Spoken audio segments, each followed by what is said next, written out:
Hey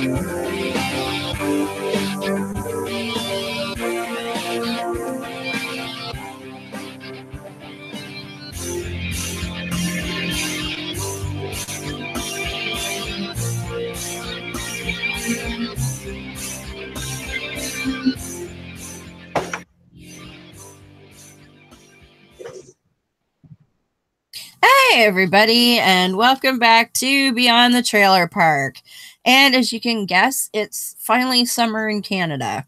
Well, at least that's what they say. I know where our guest comes from, it's probably a little cold, but I'm sweating. Oh, you mean me? Yes, you. Oh, girl, let's see. What are we at? We're at we might be in triple digits today. Let's see. But you have Celsius. What do you got, Celsius? I mean, we do, but we're Americans, so we hate an easy way to do math. So we do Fahrenheit. I understand high Fahrenheit. Okay, we got 92. Oh damn. So it's which and Celsius. I don't know. But we're reaching this next week is triple digit week. We were at 30, 31 Celsius today. I'm going to turn it to Celsius just so I can units, imperial metric. Okay. All right. Just for you. All right. I turned it to metric. Let's see. 33 degrees. Okay. So you're a couple of degrees higher than we were today. Yes. And then next week, we're all going to be dying. It's going to be 39 degrees. 39. What's it gonna be when I show up in August? What's it gonna be like? Okay, have you ever experienced a dry heat? Yes, I lived in Monterrey, Mexico for a month. Okay, it's totally different. I love the dry heat. Bring on the triple digits. Plus, the hoe aesthetic. Like, I just want to wear pretty much nothing all the time, and triple digits lets me do that. By the way, everyone, meet Glenda Jordan. We didn't quite get that far. Yes. But that's okay. All the way from steamy Las Vegas, Nevada. Yes. Sin City. Which I will be visiting in a couple of months, so I'm excited. Yay! Great. Never been, don't have any clue, but it's amazing. I love it. You got to do it once, right? You got it. And of course, all the way from Pennsylvania. Good evening, Beth. Good evening. And I hear Kitty. Yes. Kitty. Vegas Kitty.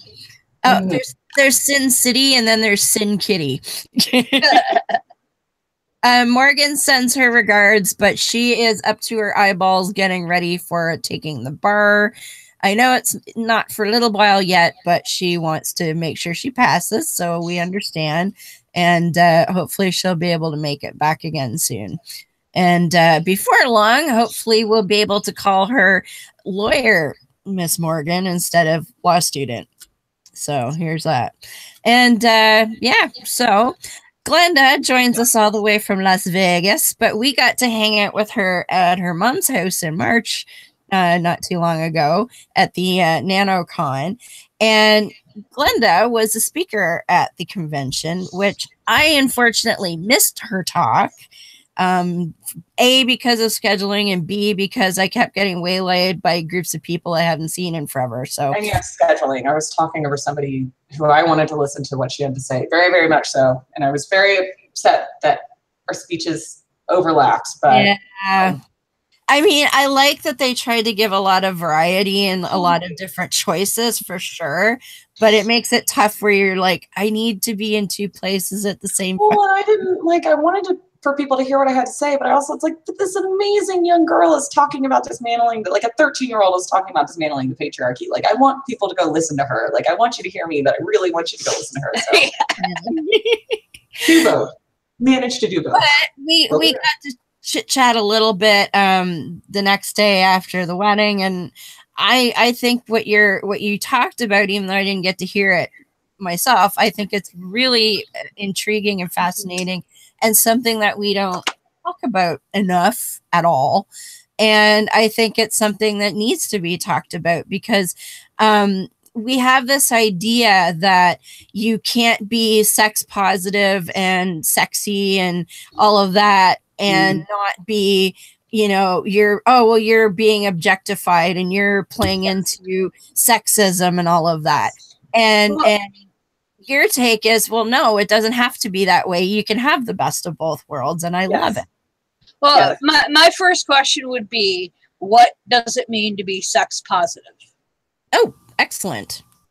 Well, in the context of those are, to me, in the context, okay, sex positive in the context of performance or sex positive in the context of like everyday life, I would say baseline in everyday life, it's sex positive to me is support of consensual sex between two informed adults.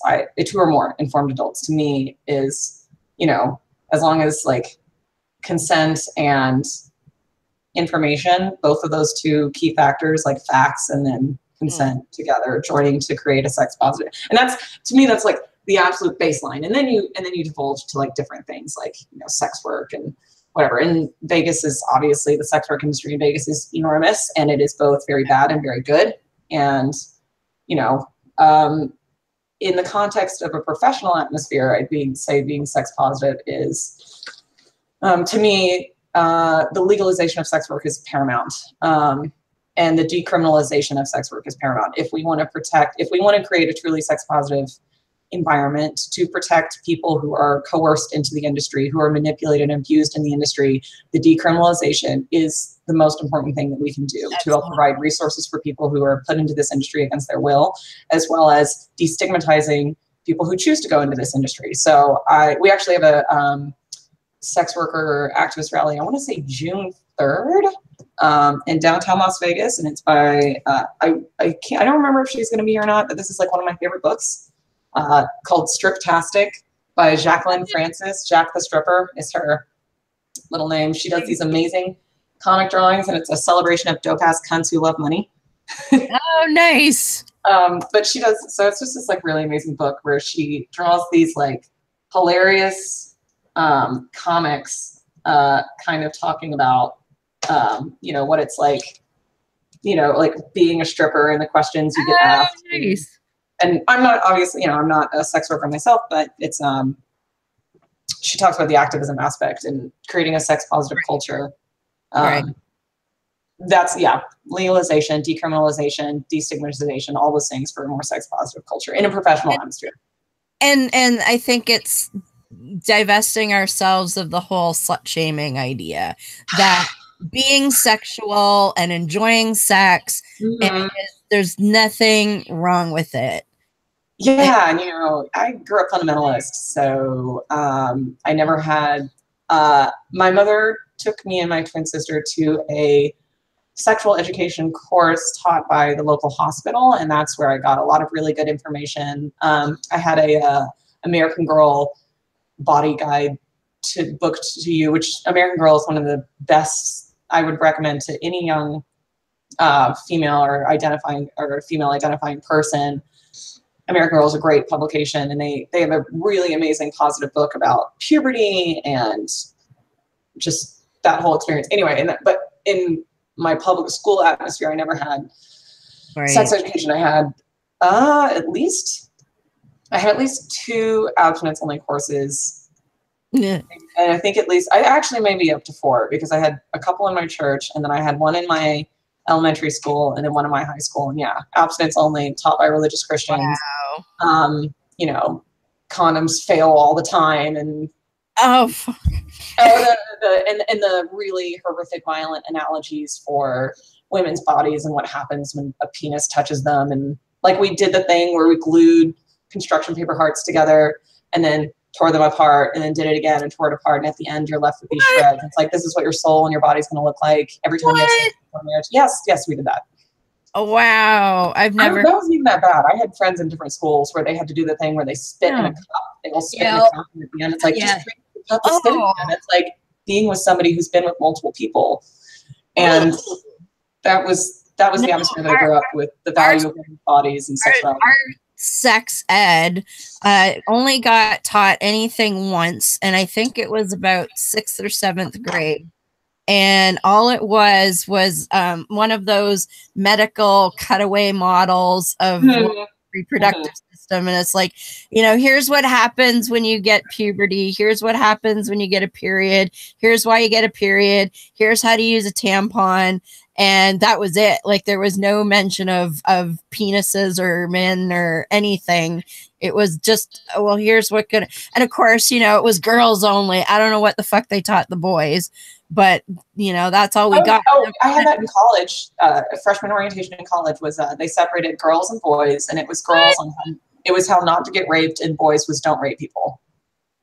I find that fascinating because I know I'm older than Deb, and I was in school during the 70s, early 80s, graduated in 82. Now, I had sex education in school. I think I had it in 7th grade, and I think again in 10th or 11th, because I remember the two teachers, and it's like, okay, being a little bit of a dick here, but seeing those two, I definitely would not want to have sex. They were like, I'm going to guess they were probably in their 40s, but they looked like they were in their 60s, you know. But we had it, and we didn't separate. And, you know, it was your standard sex ed for back in the 80s. And now my mom, I was also raised fundamentalist, evangelical. My mom's idea was hand me a book. Well, yeah, I got the book too. And that was it for mom and dad. Okay. No, my mother was very progressive, but my father... But I've noticed that, like, I won't say beginning at Roe v. Wade, but after Roe v. Wade, sex education in general in public schools and even amongst families went way down. I mean, it's like all this abstinence-only stuff started coming out, and I know people that have never had sex ed. Well, also, when you had sex ed was that was at the beginning of the AIDS crisis, right in the midst of it, or was it spoken about before? Okay. That was, oh yeah, I never even thought about the AIDS crisis. Oh yeah, and that was specifically one of the visual aids that they had for us was they held up a penny, and then they had a pillow with a rope tied to it, and they said, you know, penny is the size, you know, ratio-wise, which I don't know the veracity of this, but it's probably true considering how big viruses are. The penny, ratio-wise, is the size of an AIDS virus, whereas the pillow and the rope is the size of a human sperm. And if the pillow and the rope, if the sperm can get through the condom, what do you think the AIDS virus can do? And, you know, all that tells students is like, so don't even bother is what we're saying. Yeah. Don't even bother to use protection. Like, yeah, because then when you get to that point, because we've all been hormonal teenagers, when you get to that point where it's like, okay, caution to the wind, this has got to happen. You're right. You're going to think, well, if the condom isn't really going to prevent anything and I'm taking a risk anyway, well, then I'm not going to stop to bother with it. Well, and were you part, this was a couple years ago, there was this amazing survey done. It was all about sex, and it was asking atheists, specifically atheists who had a religious background, what were your sexual practices, and trying to glean this information on the sexual practices of religious youth versus non-religious youth. And on average, as far as I remember correctly, the statistics, on average, you wait about 6 months longer to have sex. You have just as much sex. You have just as much sex, but you wait about 6 months longer. And the big difference is you don't use protection, because protection implies you were planning it and that you knew. Whereas if you don't, it's like, it just happened. It just happened. And growing up as a fundamentalist teenager, I can absolutely say, yeah, like, this is the, if you use protection, it's like, oh my God. So, because you were planning to do it, you were preparing to do it. And if you didn't, it was, I didn't mean to. I didn't mean to, it just happened, blah, blah, blah, blah, blah. So all the result is you just don't use protection. And of course we see in the Bible that places where there's only abstinence-only education, the rate of teen pregnancies and STIs among teenagers, which is why I have this personal thing of, I think abstinence-only educators deserve to be fucking jailed for lying to children and the measurable, demonstrable harm that they've caused. I'm really passionate about I didn't become sexually active until college anyway. You know, I was like 19 or 20. Like, there was nobody that I wanted to be with in high school. No, my reunion is coming up, and everyone's like, "Oh, you gonna go?" I'm like, hard pass. I think they've had 2 since I've been out, and I've never gone.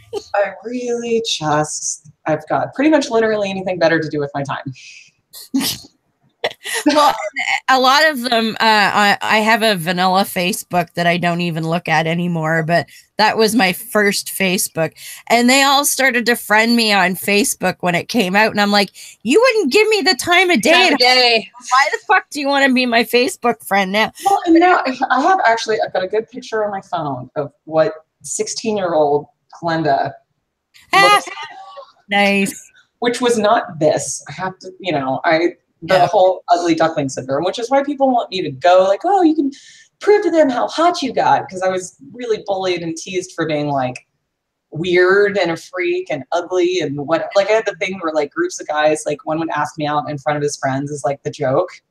Now, obviously, like, well, you're a model. I'm like, okay, yeah, but I don't care about.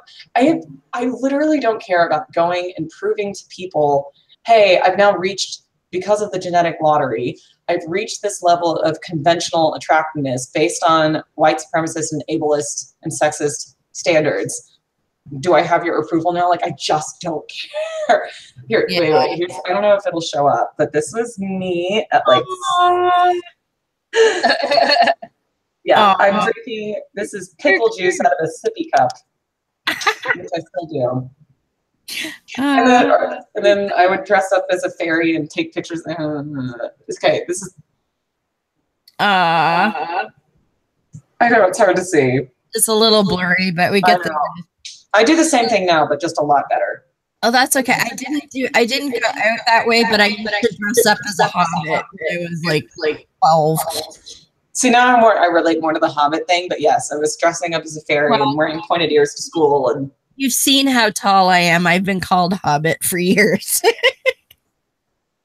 I'm sorry if I've gotten us a little off track talking about high school reunions, but you know what? Rabbit holes are bound to happen on this show. Yes, of course. Well, in a sense, it ties right in because how we're perceived when we're in high school and how we acted in high school influences how we are now. Like I said before the show, I mean, my attitude towards talking about topics surrounding sex, I turn all shades red. But that's how I was raised. It's hard to get over. It's really hard to get over that indoctrination. It's like I was thinking about it last night. I'm like, I wonder how many shades I am going to turn, because it's not a topic I'm afraid of or I'm not knowledgeable. Okay, I lack knowledge, but but it's just like when I was a kid, when I was, in my teens, you didn't talk about it. I didn't give a shit about it then. All I cared about was hockey back then. But it's like now, it's like I try to think about, how I was raised. Was this something mom and dad did? My school was fairly progressive for the time, so I can't really say it was my public education. But I was in the church culture. I went to a Christian college. I went to school initially for ministry, but I ended up leaving college, and now I'm an atheist. But it's like all of that ties in. And it's like, I still, to this day, 35 odd years later, carry baggage from when I was fucking 10. Of course. I mean, I think we all do. And I think that's just a natural human thing. But there are definitely moments where my fundamentalism,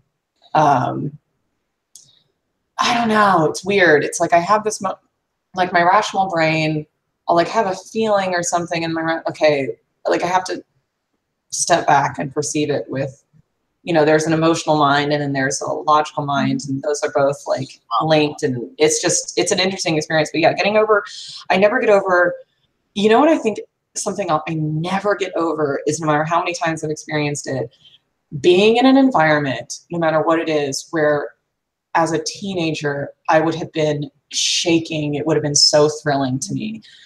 And this is as simple as being, and I know this is like kind of pathetic, but like being in an independent coffee shop with like people who are diverse. Like there is this part of me that always recognizes where I've come from and how much that would have meant to me as a teenager, because anything deviating from this like norm was absolutely rejected and seen as like, oh my God, that's weird. It's weird. And now like I embrace, like I go to a fantasy festival every year, Fairy Worlds in Oregon. It's one of my favorite things. And it's one of the most liberal environments you can be in.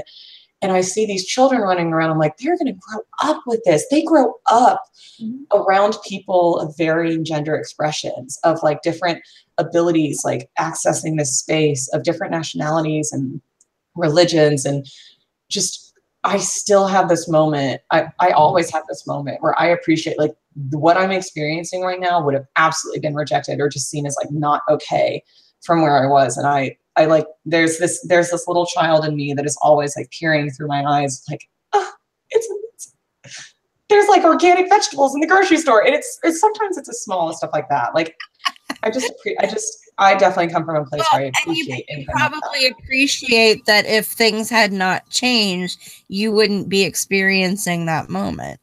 Yeah, I think it was inevitable for me to be who I was. You know, I was screaming at kids at 5 years old to not step on anthills because, well, how would you feel if you were the ant? And, you know, I became a vegetarian like freshman in high school, which was really rejected by both religious and non-religious people, and specifically religious people. Because God made you over animal and you're supposed to eat them if you're Christian. Yes. Which the irony being, I became a vegetarian at the time. But only after the fall. Oh yeah, before the fall, they were all vegetarian. We were all vegetarian. And then women had to go and just fuck everything up because it's our fault. Fuck that shit. Actually, a friend of mine who hosts the other show I do on Saturday nights, Shujin, he came up with this, and I'm sure, I don't know if anybody's thought of this before, but he says, you know, Eve was actually the first skeptic. Because she didn't just take God's word for it. She had to test the theory that you shouldn't eat the fruit. I remember, I have these experiences in high school of being told by fellow students, men, that women, you know, women inherently cannot be trusted. And we were always going to be deceptive and liars and evil because we destroyed mankind. And that's our base nature, to be deceptive liars, and that's your place in the world, and that's why you have to be subservient. I'm like, do you think that attitude plays into the idea that women need to be punished for enjoying sex? Oh my God, absolutely. You know, okay, with the go-go dancing, right? People, the whole slut-shaming and judging a woman based on her appearance, you judge her perceived amount of sexual activity, correct? Like, you know, people see me or see my coworkers and they assume a certain amount of sexual activity from this person based on the amount of their body that they're showing or their job that they're doing. And the irony being, like, for all intents and purposes, I am monogamous my partner and I have an open relationship and monogamous or whatever. And I work with women who are married and have kids, and, you know, that's all. And the punishing women for having sex, this is where I experience it and where I think it comes from. When men call me, women in general, men call women sluts for having any amount of sexual activity that doesn't include them personally. Yes. I think that's a lot of it, is that, oh, you're not fucking me, so I need to denigrate you because you're fucking someone else. Because when it's like, slut, it's like, if this woman was a personal friend of yours or a person in your life and you were able to have sex with her and she was the person you were having sex with, you wouldn't probably be calling her slut. You'd be like, hey, this woman I'm having sex with, like, and of course, like, me getting called slut when I, you know, 99% of the time it's happening after I've rejected a man's advances, right? So I get called a derogatory term for my sexual activity because the thing is, I rejected you. And now because you're not having sex with me, it means you're having sex with somebody else. So fuck you, you're a whore because you're not, that sex isn't including me. So But it doesn't, in a way that doesn't make sense, because if you've just rejected someone, doesn't that kind of mean that you're not a slut because well, of course, that's fine. And I really appreciate, I think my favorite thing is my chameleon magical like ability to be really, really fuckable in 1 second. And then when I say no, I instantly turn into this like hobgoblin gremlin that you and I didn't want you anyway, and you're ugly anyway. I'm like, it's like the bippity boppity boo of you just hit yourself with a magic wand and turn into Medusa and yes, it's amazing. Oh, by the way, we got Nicola and Trav over in the chat. Trav says, women are inherently liars. Well, gee, I know a lot of dudes that are liars. Well, if you think of it, going back to that analogy, like the whole thing, if you really think about it, Eve actually was a clone. Yeah. So Eve was actually Steve. Yeah. So it really was Adam. Who's being deceitful? I'm so, oh my God, this is bringing back my religious upbringing of like Garden of Eden and yeah. And that's why it's like, and I've used that argument with people that have gone down this road, and I'm like, I said it's right there in the Bible in the first couple chapters. He took a rib from Adam. Adam is male. Made Eve. Wait, hold on. I'm gonna grab something real quick. It's like this is relevant. Hold on. It's crazy. It's like if I read the Bible as it is written, that's exactly it. It's Adam and Steve. So and for all of these idiots that are like, well, you know, gender is sex is determined only by biology and there's only 2 genders and blah blah blah. It's like, okay, well then Adam and Steve, that's because he would or Eve would have X chromosomes. What do we got? This was my youth Bible. Oh, lovely. And I if somebody wanted to talk about the veracity of whether or not I cared. Oh, goodness. And for those listening later, she's got notes scrawled all over that. Oh, yes. There's highlighting, there's notes, scrawling, there's like me figuring stuff out at the bottom. Oh, yeah. Mm-hmm. Well, I think it goes back to something we were saying before the show started, as far as where this, even in the atheist community, where does this bullshit come from? Mm-hmm. And even though, okay, you may have been raised non-religious or came to it later in life, or at a, in your case, you were in your teens, Deb. I wasn't until I was in my 30s. Where do we get this, as I call it, Victorian attitude? It's ingrained in our culture because it's really religion. Yeah, I mean, even speaking from personal experience, I was telling Glenda, it's really hard to get rid of that shit. Even though, I've been an atheist for almost 25 years now, but I still am holding on to baggage from when I was 10. Totally. And it's really difficult to get rid of that baggage on a consistent basis that makes sense. That's why when non-religious people, like for instance, so my career, and for those, I forget that sometimes I have to preface this because people don't understand exactly what it is. Go-go dancing is not sex work, but it is a form of female performance that is, you would call it sexualized, because it's adhering to this very narrow standard of, you have to win the genetic lottery of conventionally attractive appearance. You have to have an ableist kind of view of your body your physique has to be a certain way. And, that leaves me out. So anyway, all those factors are in. And then, so a go-go dancer is in a party setting or a nightclub or a festival or whatever. And we just basically dance as entertainment, on stage to the music of whatever DJ and it's, you can Google or YouTube go-go dancing and find plenty of those examples. But I find that even non-religious people, and this even happens when I go to liberal areas of the world, non-religious people, religious people have obviously their qualms against my career because that's not what women are supposed to do. But then non-religious people will sometimes have the exact same reaction not realizing that like this is coming because this fundamental religious attitude is ingrained in our culture. Whether or not you are a religious person, you find like, okay, well, like that's just wrong. I'm like, okay, can you explain to me why? Why do you think what I'm doing? You know, I need you to articulate what's wrong about it. And then they usually, well, it's, you know, the objectification of women and it's degrading. And then from when that happens, I was like, oh, okay, so you're on the forefront of the feminist movement.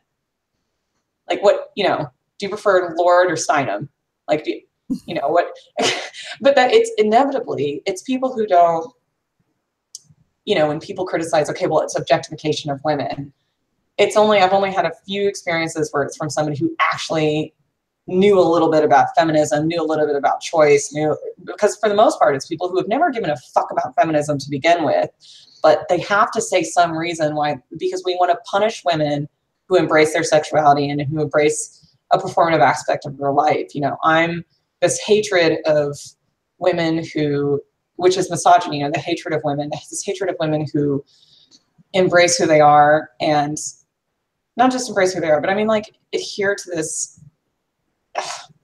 the hatred of the hot girl, right? Like with the incel community, we've seen that where like Elliot Rodgers murdered them because he was so angry at these women for existing, because this desire that he had to own them and obtain them was so high, but because they wouldn't, you know, this entitlement factor of you're hot, but you aren't having sex with me, fuck you. Yes. And dealing with that anger in my career of people feeling entitled to my time and my body. And you're right. Yeah, it is entitlement. It's this idea that if a woman is trying to look good, even if it's for herself, and you must be doing it for you. Yeah. Like, I'm sorry, but just because a woman wants to dress up and put on makeup and do our hair, that doesn't mean that we're doing it to attract someone. Like, it doesn't. And yet they have this notion that if you're doing that, you obviously want to fuck someone. And so if you don't want to fuck someone, don't do it. No. Why else would you look like that? It's like, I like it. And people who gripe about, well, you know, shaving is for men and you shouldn't do. If you don't want to shave, great. I'm totally fine with that. I like to shave. I don't like having body hair. I never have. And we're still having like the whole shaving argument. To me, that is the litmus test for society's attitudes towards feminism, because we're still having to have this argument on like, because it makes it circles all the time. People with, you know, women, I spoke about this in my speech, women's body hair is so forbidden that in advertisements for razors, we see them shaving an already bald patch of hair. Like, it is, no, think about it. Think about, and then even like, it makes me mad because I wish that they would just commit to the realism. Think about like Walking Dead and Game of Thrones and all these other things where it's like, women would have body hair. There is no reason why they would be shaving their body hair. And people be like, well, it's a hygienic thing. I'm like, do men not have hygiene? Is it not the same for men? And like, personally, I do. I like shaving when I have to for my job, but I like shaving my legs and I enjoy shaving, and I get my pits waxed when I can, and I get a Brazilian, which is super fun. But body hair removal is my choice, and I can't comprehend how people don't understand the body hair removal argument on like shaming women for body hair. It just blows my mind. Like I had this conversation with, this was back when I was cocktail waitressing, and my fellow waitress she's like, oh yeah, pool season is opening up, and like, oh God, all these Europeans, they come and they've just like, these girls have hairy armpits and it's so gross. And I was like, why? Because men do. And it was, you know, every argument, and of course I'm backing her into a corner because I'm angry, and she, you know, she was Mormon, and she was she was religious, which even makes my argument stronger, because I'm like, okay, you believe God, right? God divinely inspired, perfectly created women exactly how he wanted them to be. It's like, okay, and they grow body hair. Did he also like give us a pouch that pops out a razor that we can remove that? Or did that just like our body hair just grows? Like, how can God create this image of what you believe, you absolutely, truly, literally believe is the perfection of what God intended you to be, yet we have to go through the effort of it because otherwise it's gross. Like, isn't that, like, I don't, like, how do you, and then of course, because it completely destroys her argument, she's like, well, it's just how I was raised. I was like, no good fucking excuse. Well, that's the thing. When did shaving for women become a thing? First off, I have no clue. Like the 20, like 19 something when they. Yeah. Yeah. But like for me, I go in bits and spurts, and I'm kind of glad now that it's not an issue. Like, I have very fine body hair, both on my legs and in my armpits. But since my stroke, shaving is almost virtually impossible because I cannot hold the razor properly, and I prefer not to slit my legs with it. So yeah. It's like I have no choice. I mean, luckily since I'm in my 50s now, I don't seem to grow as much hair as I did when I was younger, but it's like, I don't feel different either way, whether I shave or, I mean, there was a time when, I would shave. When I swam, I used to shave my arms, any little drag. Yeah, I remove all of my body hair. Yeah, but it's like now it's so fine, and I'm so glad because, as I said, I can't really use my right hand, so doing anything like that is difficult. Dangerous. But the thing is, people still expect you to. That is and that's what kills me. And so, I mean, so far I don't really leave my apartment, so I'm a homebody. But it's like, I'd be like, fuck you, I can't do it. So if you want to come over and shave my body, you're more than welcome to do it. Like I said, that's volunteering. That's the litmus test for like women's choice in society, is the fact that this is still, because to me that is the easiest argument to dispel.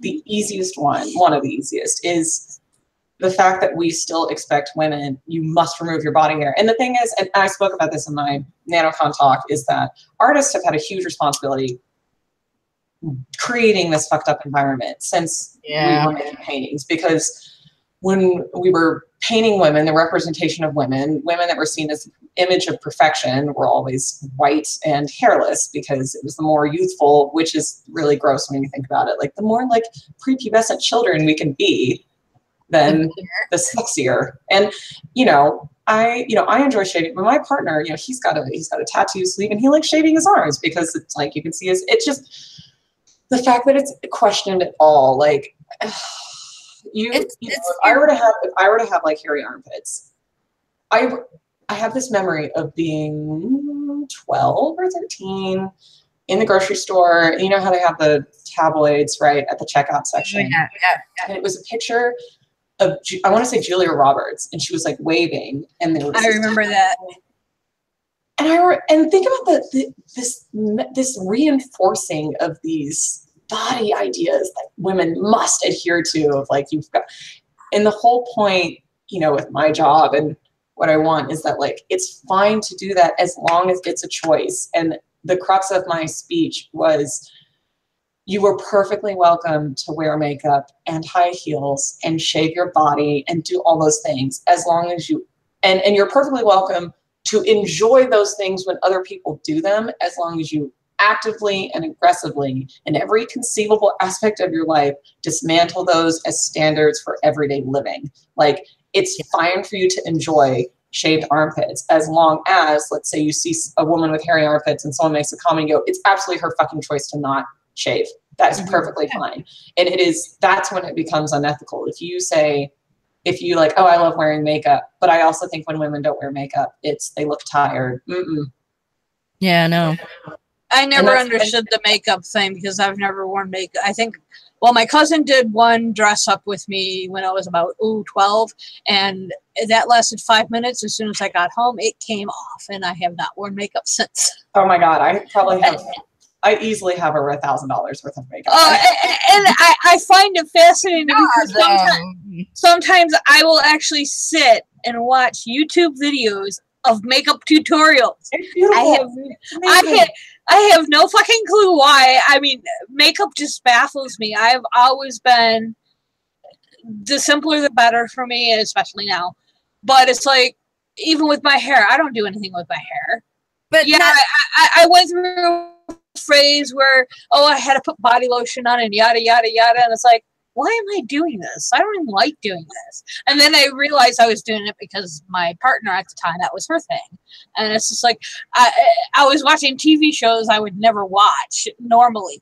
And it's like, it's always because I was trying to please somebody else. And it's like, that's not me. I'm just me. I am plain Jane as you can get.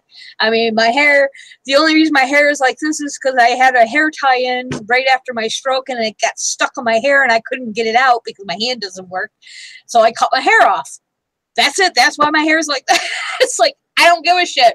I'm the type that will wear polka dots with plaids if that's what I'm comfortable in. And see, and but then I find people like, and I'm going to use you an example, Glenda, because I think you're a very beautiful woman. And as far as what you do for a living, your modeling and your dancing, and all of that, I find that just amazing that somebody can take the time, for lack of a better word, to do that. It's a lot of time. And it's like, I'm just one of those, like, I don't really care, but when I was power to you if you do, you know, I just think it's amazing.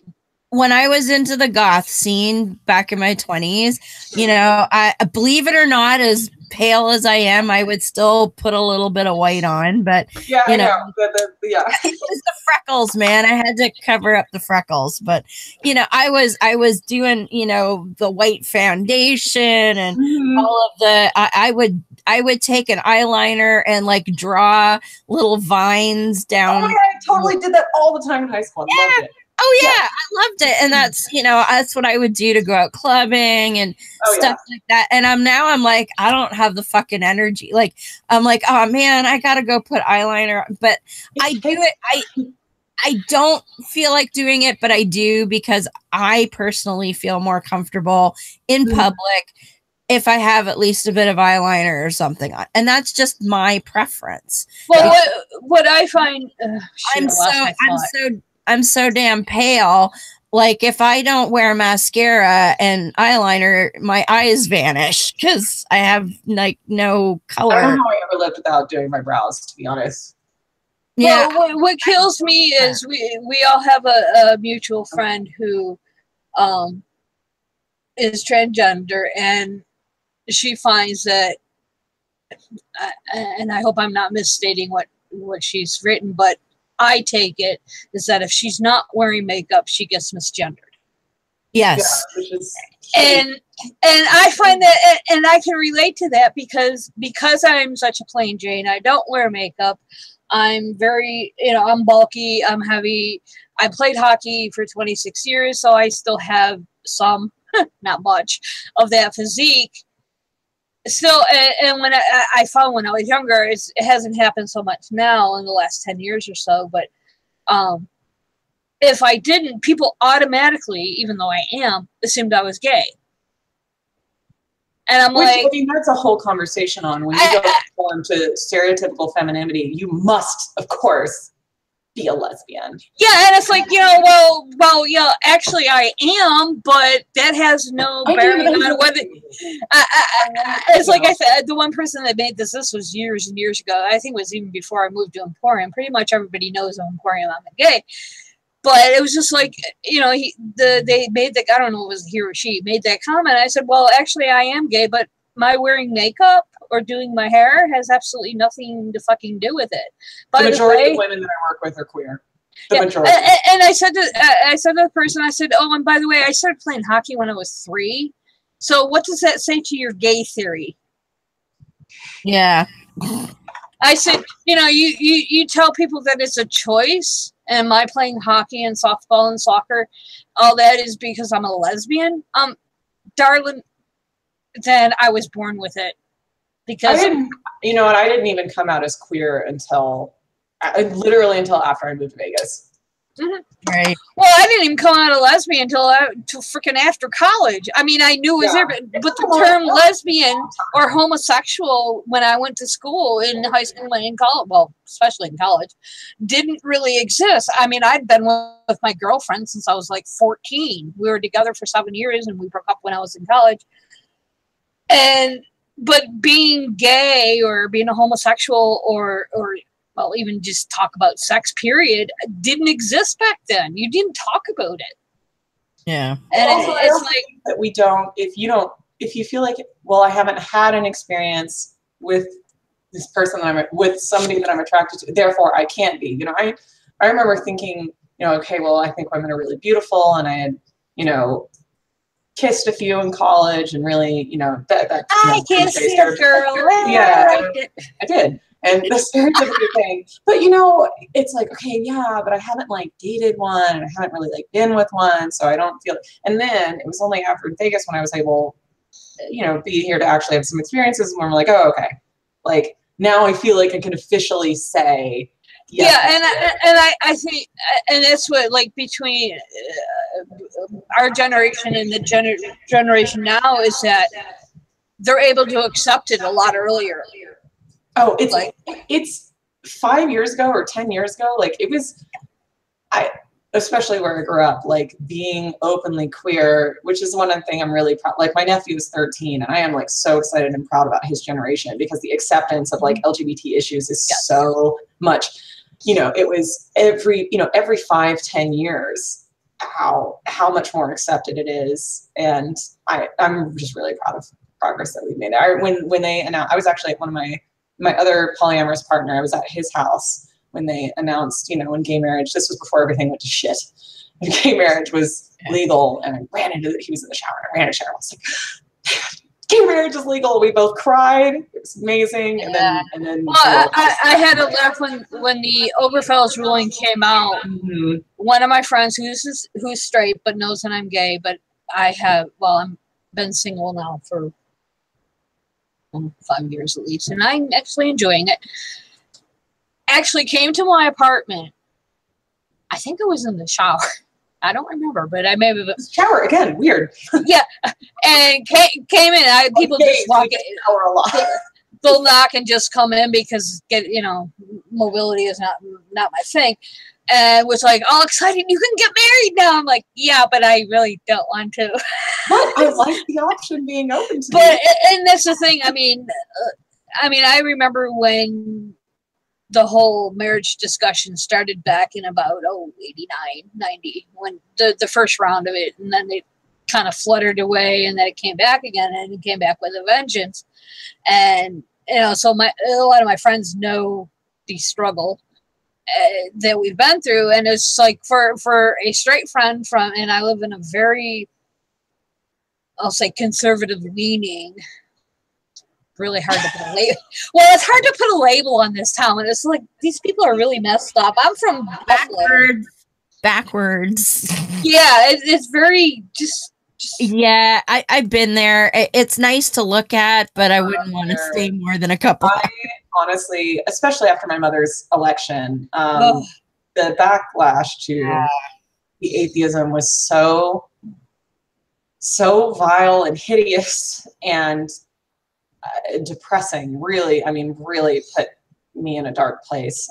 I've never been more grateful to have my hometown in my rearview mirror. There were some of the most amazing people there, because when somebody is a bastion of progressive thought and acceptance and standing against bigotry in the face of being in an environment like that, like, it's just that much more incredible to me. But I'm so grateful to not, it's kind of weird on how to politically classify Vegas. It doesn't feel like really any other city I've lived in. It's not, we have a huge immigrant population because we have people from all over the world who come here to work. And when tourists come here, they don't really want to be, nobody really wants to be political. They just want to be here and have a good time. And there's not this like vibe of like really liberal or conservative in some ways. We have a heavy gun culture, which obviously is more conservative leaning, but we also, like, in the entertainment industry, this is all, what I do, we were pretty much all like all the Cirque du Soleil artists, all the erotic dancers, these are all pretty liberal people, because obviously wanting to fight for our rights, and everybody I know is queer in some way or gay or what, it's just, it's kind of a weird city to be in. It's eclectic. Yes. It's both liberal and conservative, but I don't, you know, we were a swing state, so I wouldn't, you know, I'd say generally more liberal, but the thing is, when people are in Vegas, all they're focused on is like the hustle and making money, which I totally get. Yeah. But, you know, and that's a big part of my life. But you know, it's. Well, and the other thing is, and people may not know this, but there's a lot of Mormons not too far from that part of difference. Okay. My father lives in Utah. He's not Mormon. My father lives in Utah, and the difference in like, the whole quote, the stereotype of the liquor laws, they do last call in a bar at like 10:30 or 11, and I can't wrap my brain around it. I can't. I was reading about it. I just saw it was a video about weird American laws, and they were talking about the big shield that they have to put on the bar. They just now got rid of that. Only finally. Oh, they did. Oh, okay, good. Because they finally got rid of that, and you can't like something move. ridiculous, like a 7 feet or something. And you can't move from like, if you get a drink at a bar, you can't move with that drink to like another location. In certain places, bar. You have to serve food. You can't have a drink with like 2 different. Like I ordered some. I think it was like an Irish coffee. I wanted like a Bailey's with a shot of Kahlua or something, and I couldn't have that because it was like, okay, you can't have 2 shots of 2 different kinds. Whatever it was, is just. And then you think about the contrast to Vegas, where 24 hours a day, every 365 days a year, I can get. Not that I would eat it, vegetarian, but I can get like a steak dinner and a bottle of tequila served at my table. Yeah, if you if you get the urge, excuse me, at like 3 o'clock in the morning that you want a full dinner and drink, you can get it. And yeah, I can go. I'm shit out of luck here. And the whole like, you know, and I'm, you know, I get off at around 2 a.m. most nights. And, you know, it's the night shift, the graveyard shift of people. And, you know, people call New York the city that never sleeps. And I have lived and worked in the New York area, and Vegas wins. Just does. Everything is like 24/7. When I go to a place that's not 24/7, it pisses me off. To go visit because I'm a 24/7 kind of girl. It's awesome. I'm afraid you may never come back, Deb. I will, because I'm sorry. I love visiting America. You can't pay me to live there. I don't think you run away as fast as you can. I will come. I'm going to spend 3 weeks, and I'll enjoy it very much. But yeah, no, gotta. Although we have an election coming up next month. We do too. In my province. Yeah, we have our primaries in June. Yeah, and the guy who's trying to get elected with our premier, which would be like a governor, he's known as Trump Light. Yeah, you may have heard of Rob Ford, the mayor of Toronto, the crackhead guy. No, that sounds great. Oh well, this is his brother, because the crackhead guy. Now, I don't wish ill on anyone. He sadly got cancer and died. But this is his brother, also known as Drug Ford. Okay, as in they use these drugs themselves, or they? Oh yeah, they have. When Rob Ford was the mayor of Toronto, they have video of him doing crack with people. Okay, crack. Okay. I've been around plenty of cocaine in my life. Obviously, it's a party drug, and people come to Vegas to party. I'm like, yeah, crack is like, really? Yeah. I mean, cocaine is too. I would never. I have a heart condition, so I can't. You know, I wouldn't. Even if I didn't have a heart condition, I wanted to do drugs. I wouldn't. I try to talk to people about cocaine. Is like, listen. The liberal people who do cocaine, do you understand the human suffering impact of that drug or not? Mm. I'm sorry. Like, where do you think it comes from? Where? Yeah. That's just my. So the other like Doug Ford was also Rob Ford was also famous for a lot of really obnoxious statements and being a general douchebag. The big famous one that he got caught on camera. Well, he wasn't caught. He was being followed by the press in a parking garage because one of his aides at City Hall had accused him of sexual harassment. Shocker.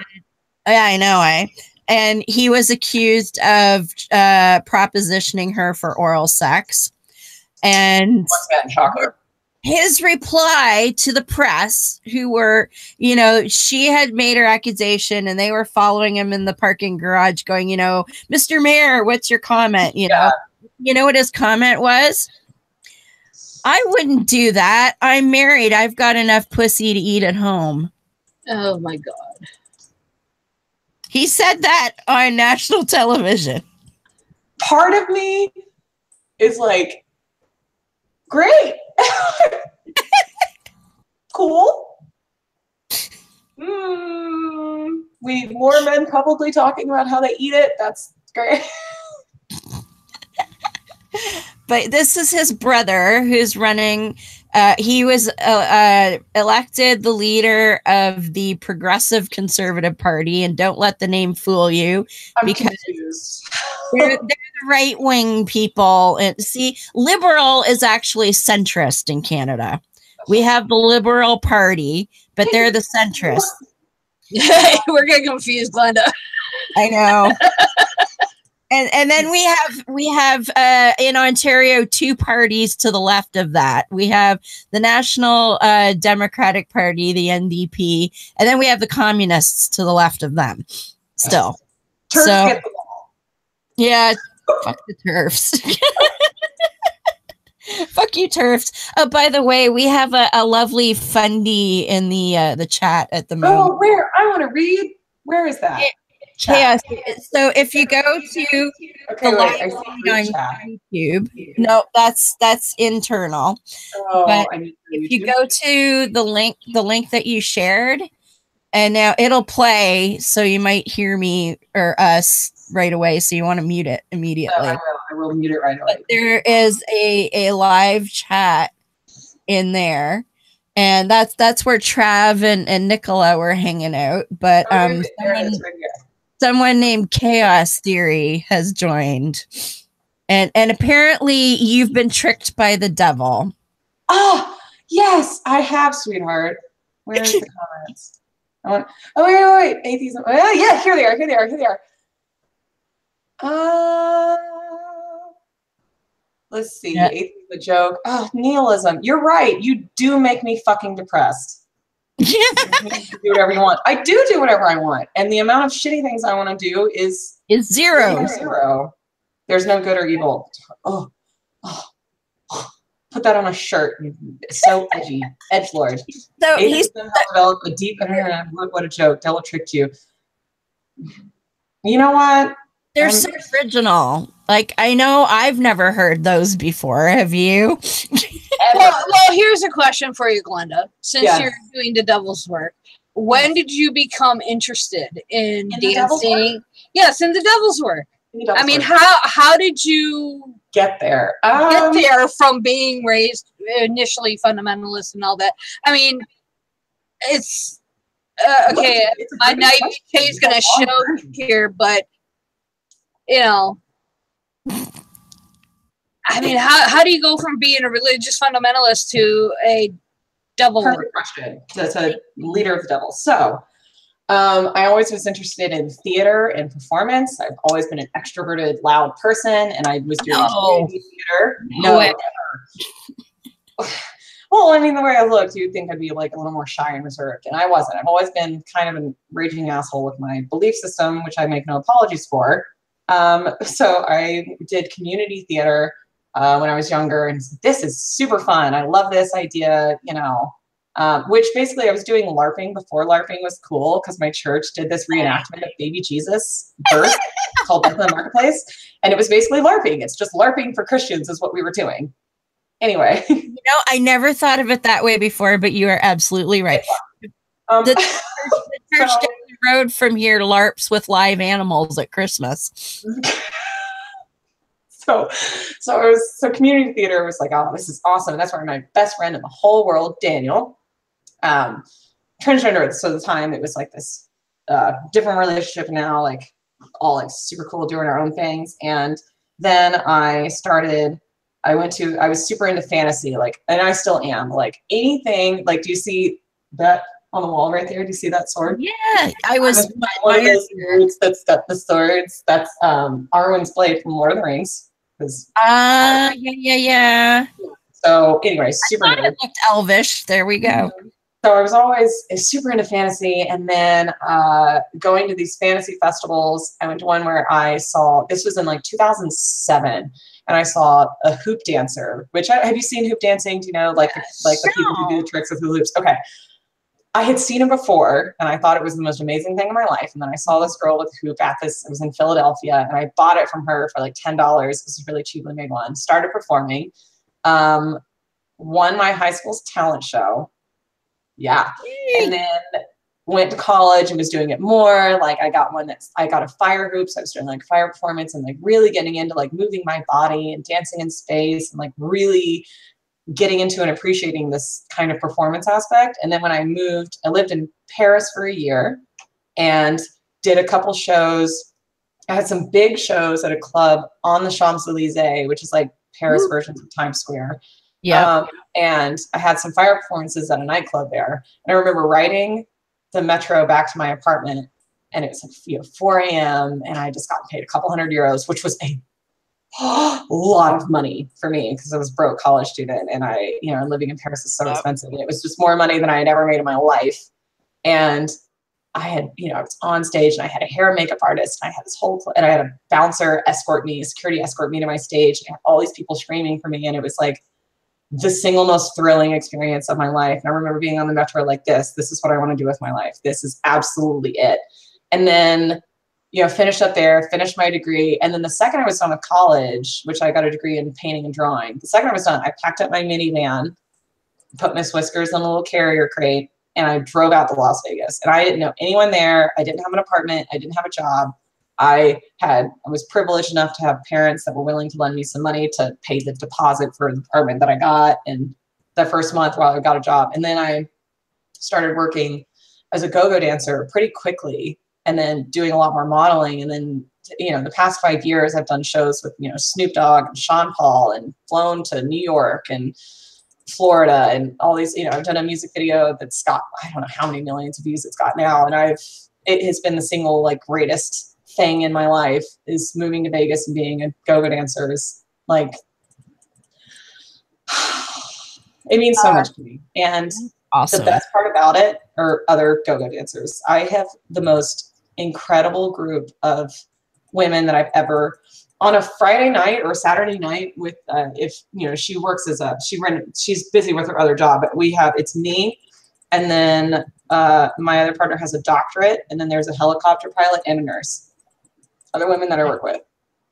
That's amazing. Well, the stereotype is we're stupid, dumb bimbos who can't think for ourselves. And it's just like really, ruins this fantasy that the idea that we have our own agency and that we're maybe not like favorite dumb, like is frustrating for people. And because then there's not a convenient box. Chaos thinks that you're possessed, by the way. I am, sweetheart.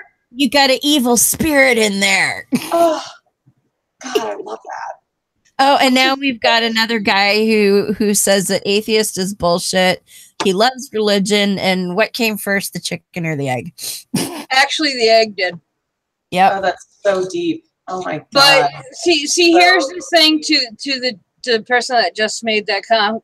If you're happy with your religion and you have no problem with it, more power to you. You can do what you want. But the second you or your ilk insert yourself telling me how to put my fucking shoes on, then we have a problem. I'm sorry, but according to Steven Anderson and Kevin Swanson, I should be executed. I have a problem with that. I have the right to life just as much as you do. You keep your religion to yourself, and then I will keep my atheism to myself. Yeah, but then you get into dominionism, which is what I was raised as, and dominionists don't believe in sharing. No. Well, yes, dominionists are very petty little people who think that Genesis 26 through 28 gives them the right to lord over all of us. And, yeah, sorry. I don't believe that way. So whether you believe that way, that's fine. But don't think that living in a country or a town or a city gives you the right to tell other people how to live. Yes, we do have laws. We have laws that are agreed upon by the majority.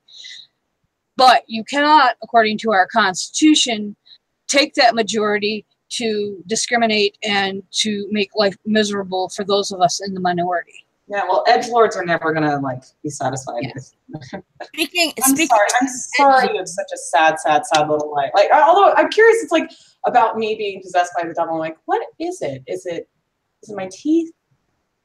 Said it's your well, they're nice and white. and very straight. What it is. And I don't see any vampire fangs. So I do have some that I wear occasionally. I think he doesn't know what to do with a woman that makes eye contact. I think that. Well, okay, there's also, all right, with feminists,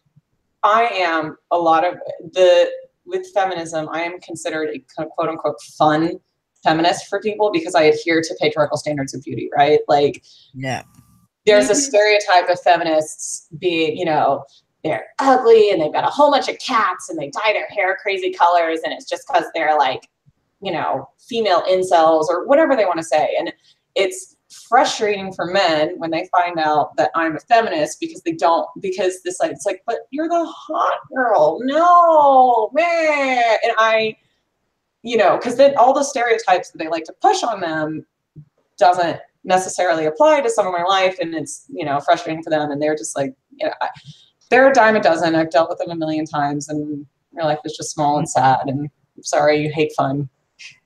Speaking of edgelords, have you heard of Jordan Peterson? Oh, of who?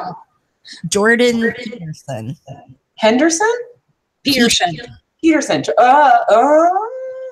Sort of sounding familiar, maybe. Well, he's sadly one of our Canadian exports. He's and I don't know how this happened, but he's a professor of psychology at University of Toronto who's got some really fucked up ideas.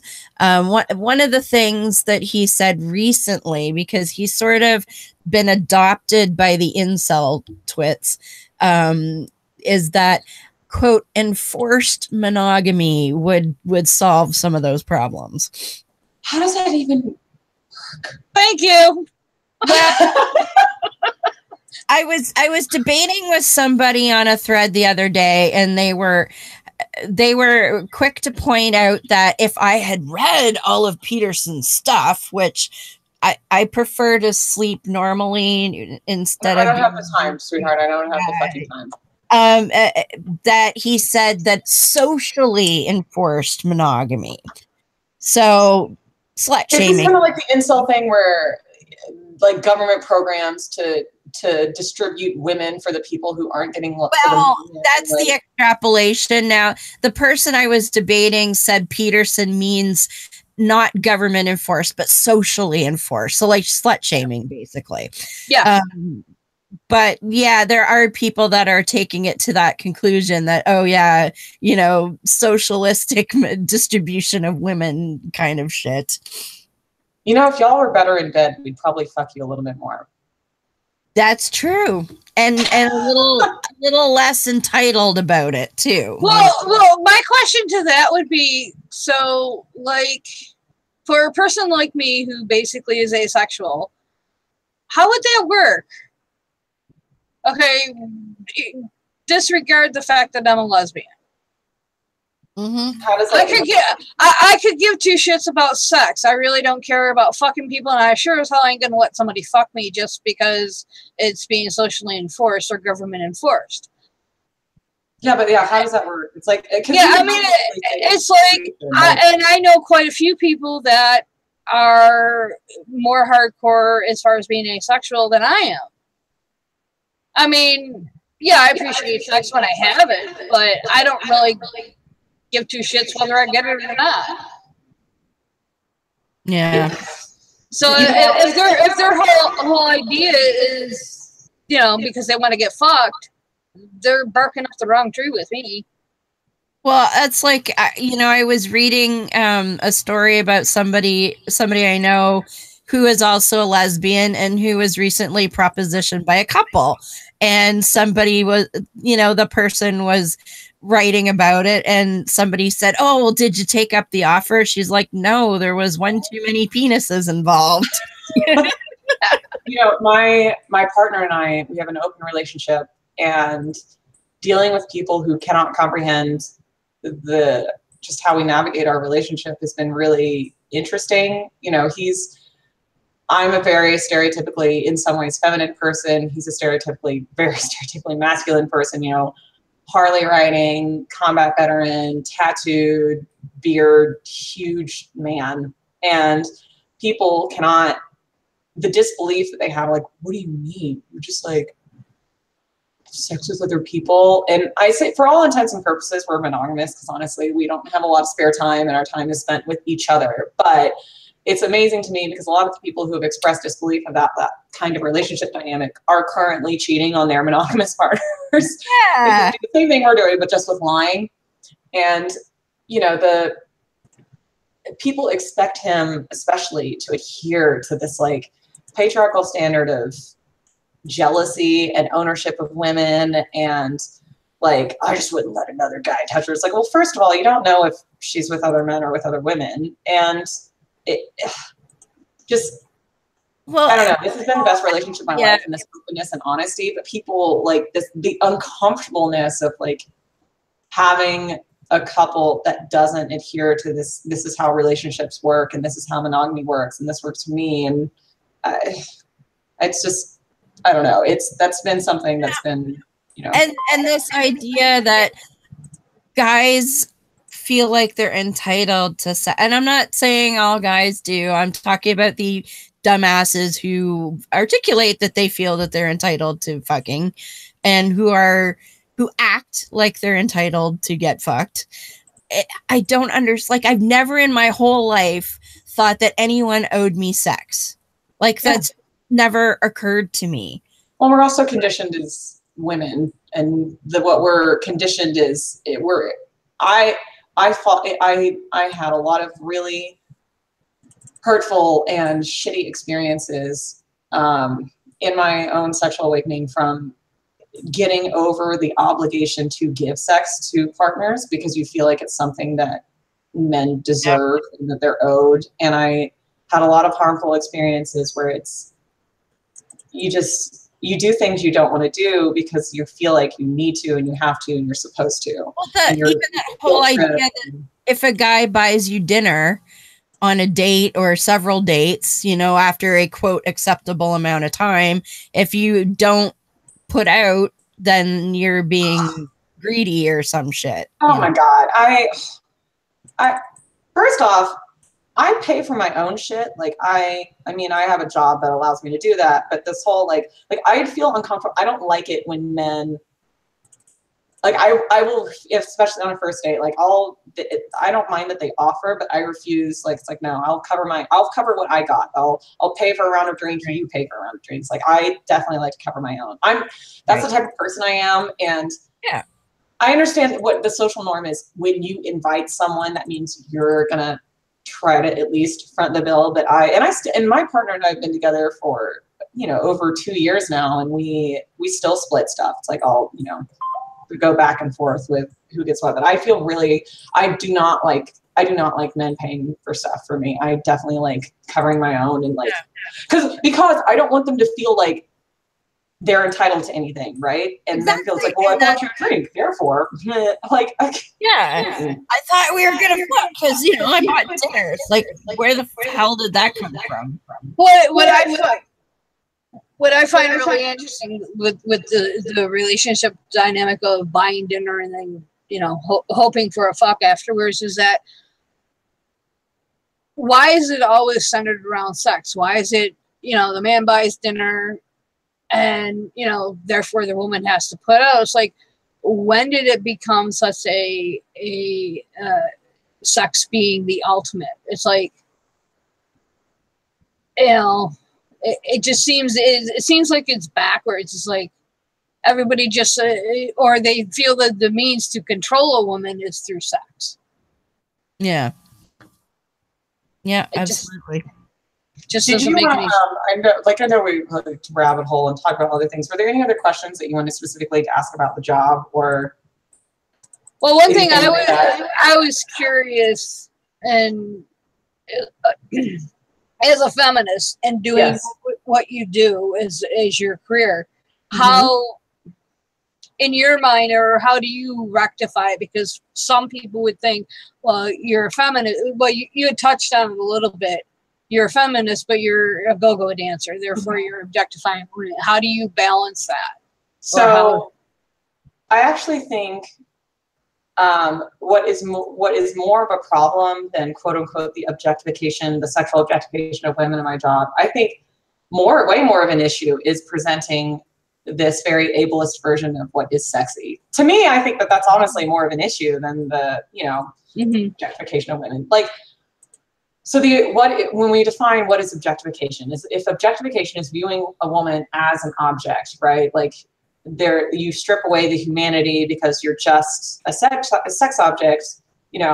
I'm in person on stage when somebody is seeing me, like I am a live, breathing human being, and I'm not a print ad. Not that I don't model and do print ads and stuff like that, but I'm not. It's a live performance, right? Yes. And I should hope that people understand that I'm still a human being, despite the fact that I'm, in a sparkle bra and booty shorts and thigh highs and high heel boots, that I'm still, I've never had a problem recognizing a person beyond a performance aspect. And then when you get down to the nitty gritty of it, like, okay, what's the difference between what I'm doing and a backup dancer for Britney Spears or a Cirque du Soleil performer? Is it the skill level? Is that where we're drawing the line on like, okay, this is good and this is bad. This is fine for a woman to do. This is bad for a woman to do. Ballet artist or a dancer on stage in a theater, is it the exposure of skin? Because if they have the same amount of skin exposed, then is it the skill level and training? Like what is the difference here? Is it that you're passively watching it, like in a nightclub setting, as opposed to sitting down in when you get down to that, it kind of like that argument kind of dissolves, right? It kind of like breaks down on, what is good for a woman to do, what is bad for a woman to do.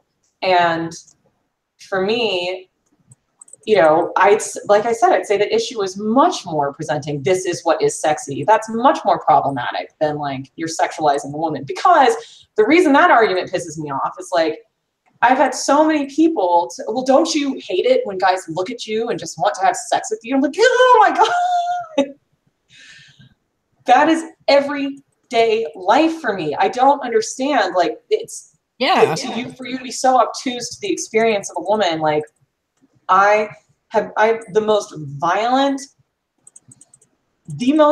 experiences I've had with sexual assault and people grabbing me and touching me and chasing me and scaring me have all been when I'm in jeans and a t-shirt or a sweatshirt or whatever, and I just like had to run and go get something from the grocery store, or I'm just out minding my own business. I am honestly, I've had to deal with, I feel like I deal with less bullshit on stage from just men being sexist assholes than I do when I'm just out and about in public. Like my body is objectified and I'm commodified regardless of what I do, but on stage I'm protected and I get paid for it. I don't. Well, and I think that's an important distinction that people don't really understand, is that, like you say, when you're out and just doing your own thing and you're not necessarily in that headspace of being aware, and you're not trying to be sexy or anything, you're just doing your thing. That's when you get targeted, because people, more than anything, people who are going to assault someone are looking for what they perceive to be vulnerability, not this, they'll look at someone and say, oh, she's hot, and maybe, I don't think she's paying attention, I can go grab her ass or something like that. Like, it's not the same thing as when you're out performing and you're aware of where you are, what you're doing, who's around you. And as you say, there are people there whose job it is. The whole job is to make sure that I'm fine.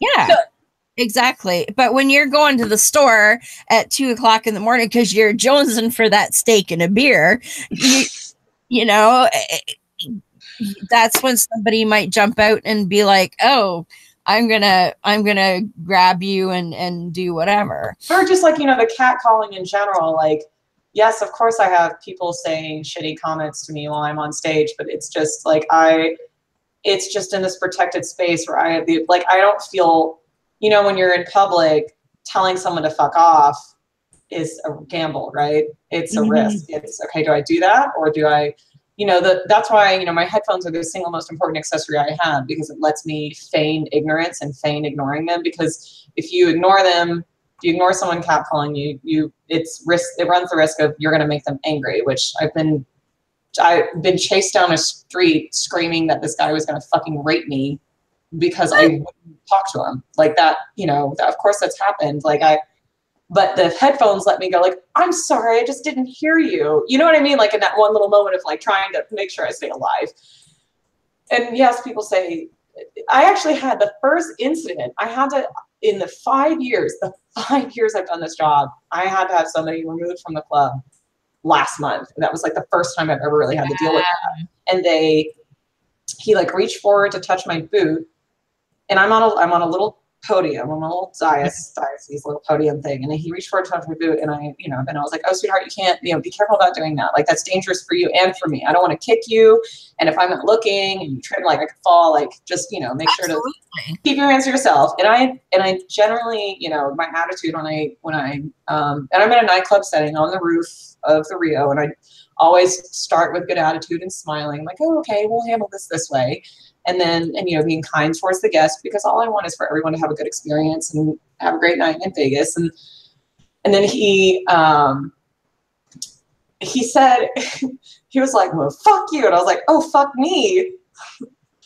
And I even gave him a second chance. I go, okay, listen, sweetheart, we want you to have a good time here, but you can't speak to me that way. We're going to, you know, everyone needs to be respectful to each other. And I guess they aren't expecting me to speak this way and loud in a club. I'm like, you need to, you know, we're going to treat each other with mutual respect, and you can't talk to me like that here, or otherwise you're going to have a bad time.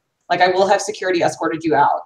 And then he said something about like kicking my ass. I was like, okay. I literally like waved, snapped my fingers, and security got and took him out. It took 2 seconds. It was like the easiest thing. And that's, you know, dancing for me provides me a space to kind of like, ironically, I feel the most free. I feel the most free and safe when I'm half naked than I do in any other atmosphere of my life. Like, I feel it, I feel it, and it's really depressing and sad. And it's almost a testament to our, you know, it is a testament to our society that that's where I feel the most free, is when I'm on stage like that, because I have such this huge team of protection watching out for me and making sure that I'm fine, and people that are going to be on my side, because the casino is also private property. Like, in Vegas, in a casino, you can't, the customer is always right, does not fly there. If you're belligerent to staff or anything like that, like, you will get kicked out. Like, they don't care. And they've got hundreds of more people that are more than willing to come in. They're spending a lot more money than you, and you think you're hot shit because you dropped 300 at blackjack. Meanwhile, like, CEO of whatever company just dropped 50 grand on roulette. Like, they don't care. Like, bye. We'll 86 you before you can even think about it. Like, there's a million people to replace you. And the people who win aren't necessarily who they want around anyway. Because if they win, they're not making money. You know, okay, random thing. I think the thing that annoys me the most about this one dude is his use of emojis. Yeah, he's a little overdoing it there, Mr. Muslim guy. And I'm a millennial. I love emojis, but yours are just like... Well, the ones in the chat are a little blah, but they're kind of... Oh, okay. I'm going to tell you that the guy who was like commenting on one of your status, he tried to like message me on Facebook. And I straight up... Yes, he did. I straight up told him, I said, let's see. I said, he said, okay, tell me if you can understand this sentence. Okay. Do you even have a proper place to let your horse come in while a gay? What? I'll read it again. Can you Do like you even have a proper place to let your horse come in while a gay? It's probably backwards. Yeah, it's kind of blurred. Um, Who is that? Arshid Wani, he was like commenting. Oh, that guy. Yeah. He's. And I just said, what does that sentence even mean? I literally don't understand what you're trying to say. I don't know if there's a language barrier here or not, but that makes absolutely no sense. And he goes, "Are we friends?" I go, "I'm done. Bye." Yeah, it's that guy. I have a bunch of people on my Facebook from when I first opened the account. I would just accept anybody because I didn't care, because I didn't know if I was going to keep that account or what. And yeah, I think he was one of those, because he starts in messaging or replying to that thread, and I'm thinking, who the fuck are you again? And I looked it up, and I'd been his Facebook friend for like 2.5 years or something. So and I make liberal use of that block and delete and unsubscribe button all the time. I've got a lot of people on my feed, and if you're a shitty addition to it, then feel free to get unsubscribed. I can understand that. I mean, for me, I've never actually blocked anyone ever. Oh my God, so many. And when October 1 happened, I did a fundraiser because I went, which was a horrible, obviously, war zone tragic event, and I was at the hospital that night, which felt like a war zone, and there were bloody, half-naked people and SWAT teams, and it was awful. It was fucking awful. Anyway, what are you doing down there? Are you just trying to help out, or are you just? It was my first Sunday off in a year, and my coworkers were barricaded in their dressing rooms, and I've got people who run security all along the strip, and I'm a universal donor, and I went to Sunrise because I'm obsessively following the news, and it said that I got information that from a news source that they desperately needed blood. I'm like, okay, fucking fine, I assume so. So I didn't go to UMC. UMC is trauma level 1, Sunrise is trauma level 2. And I knew not to go to UMC because I knew they were going to be way too overwhelmed, but I was going to try Sunrise. So I went to Sunrise, which was around where my old apartment was. Right. I used to live on that side of town, and it was a war zone. There was SWAT teams and police barricades and bloody people, and it's just goddamn awful. And I finally found my way to donate blood, and I was able to do that. But then I went, after an audition I had the next week, I went back to the hospitals and I asked, I know y'all are overwhelmed with donations. I know that, like, people were giving so much stuff, which is great. But I asked, out of curiosity, what are you not getting that you could use? And the representative told me that coloring books, because they have a waiting room and so many family members and people are like in the waiting room. It's a way to engage children. And there's also adult coloring books, which we've seen psychologically can be massively beneficial to adults struggling, with stress and anxiety. So I was like, I was like, coloring books, you got it. I will be back next week with a fuckload of coloring books. So I did a fundraiser. I got like $500, and I bought, just Amazon package out there, and which huge amounts of, I did two huge boxes. I got like 300 books or something, and I divvied up one and both for adults and for children, and nice pens for adults, and then like crayons and markers for kids. And so I did one for Sunrise and one for UMC. And for the sake of transparency, every single update I had with the campaign, I block out like my address, but every single update I have with campaign, because I didn't want people to think I was like I wanted total transparency. Of course. So all the time with videos and screenshots of my order, screenshots of the donation page, all that kind of stuff. And this one person, every time I made a post, every time I made an update video, he was just like 20, 50, 100 comments like false flag, and taking our guns, and it didn't happen. It's conspiracy theorist, because conspiracy theories are special. Okay, fuck those people. Just fuck them. and it's mind blowing to me.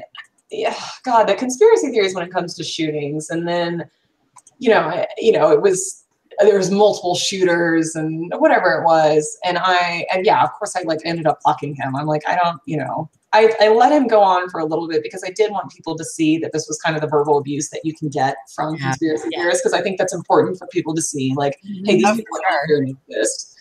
But yeah, I ended up, girl, I block people all the fucking time.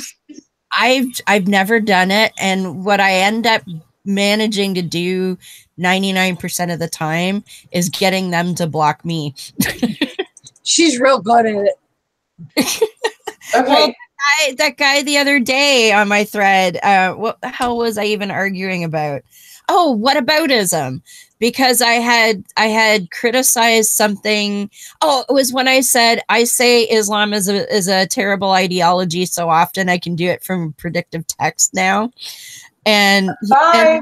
No one's gonna miss you, sweetheart. Yeah. Bye.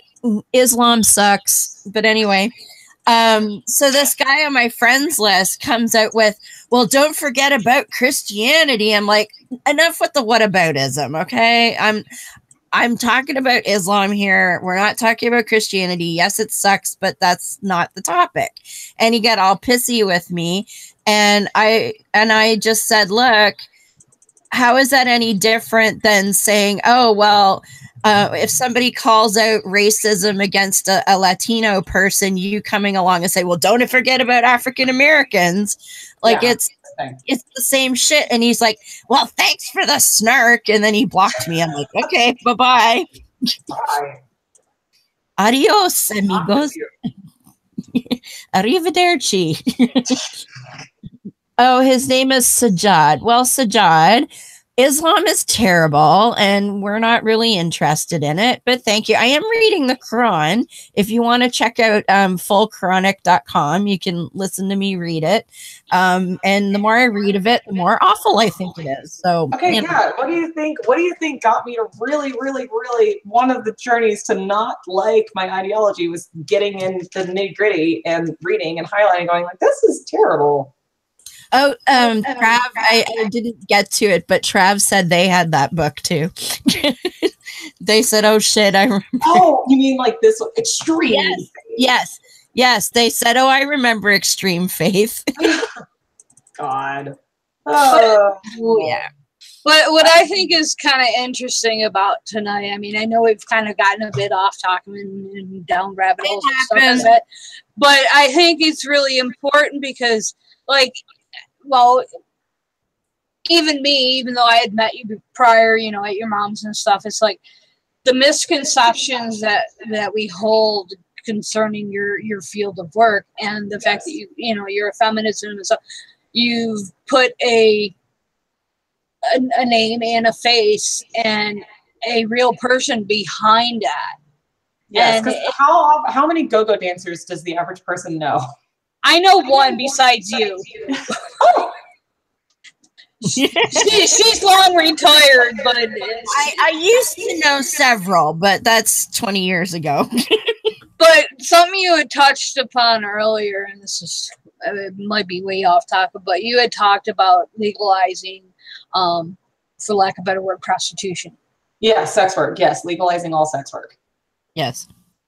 I mean, I am all for it. I have always been. I don't know why. I just think it, to me, it's just kind of like legalizing all drugs and take the profit motive out of it. But why do you think it's important? What can people get behind to move that forward? One, you know, the idea that we as a society, we're totally fine with people having sex and paying money to have sex as long as we have video footage of it, right? Yeah. Porn, okay, and amateur porn or whatever, like it's any amount of that is fine. But the second somebody is paying for a sexual service, like that's when it's wrong. And if people want to, you know, why do people, you know, we criminalize prostitution because we think it's wrong or whatever. And if you, the thing that is wrong about prostitution is obviously the huge amount of people that are trafficked into the industry and put into this industry. Yes. I don't know, alternative. And, you know, that's why when we have these interlinked social movements, economic justice is paramount in the legalization of sex work. You can't if we have this economic disparity, if we have this, you know, minimum wage, no jobs, or like we're like 80s babies are the most broke people. If people don't possess, if the average, you know, if you don't possess the ability to make money, and this is the only alternative left to you, you're going to have more people who are being put. That's why it's these things need to happen simultaneously. You work on both of them together. We have to create a system of economic justice so that people, if they choose to do this, it's done voluntarily and done on their own time. So creating, when we decriminalize sex work, because as of right now, and things are getting better in some places, worse in other places, you know, if you're a sex worker, especially if you're a native English speaking sex worker, and you know that what you're doing is illegal and you're going to be arrested, like how after you to go to law enforcement or to somebody to help you when you've been, you know, if what you've done is illegal, like I'm going to get arrested or whatever. And these, you know, these men and women continue to be manipulated. And again, you know, like pimps, right? If we had a system, a decriminalization and legalization of the system, removing that middleman, as it were, and empowering people to be on their own time and to do their own work, you know, it's obviously, I feel a little uncomfortable speaking on this topic because I am not personally a sex worker and I've never been a sex worker. So I'm kind of like speaking for the experience of somebody that's not my perspective.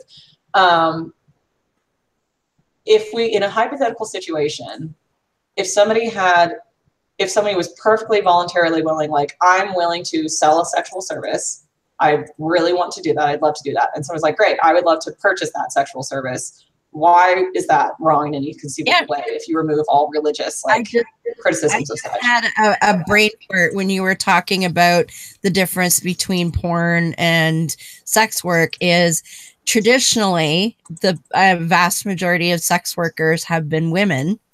Yes. In porn, men get paid too.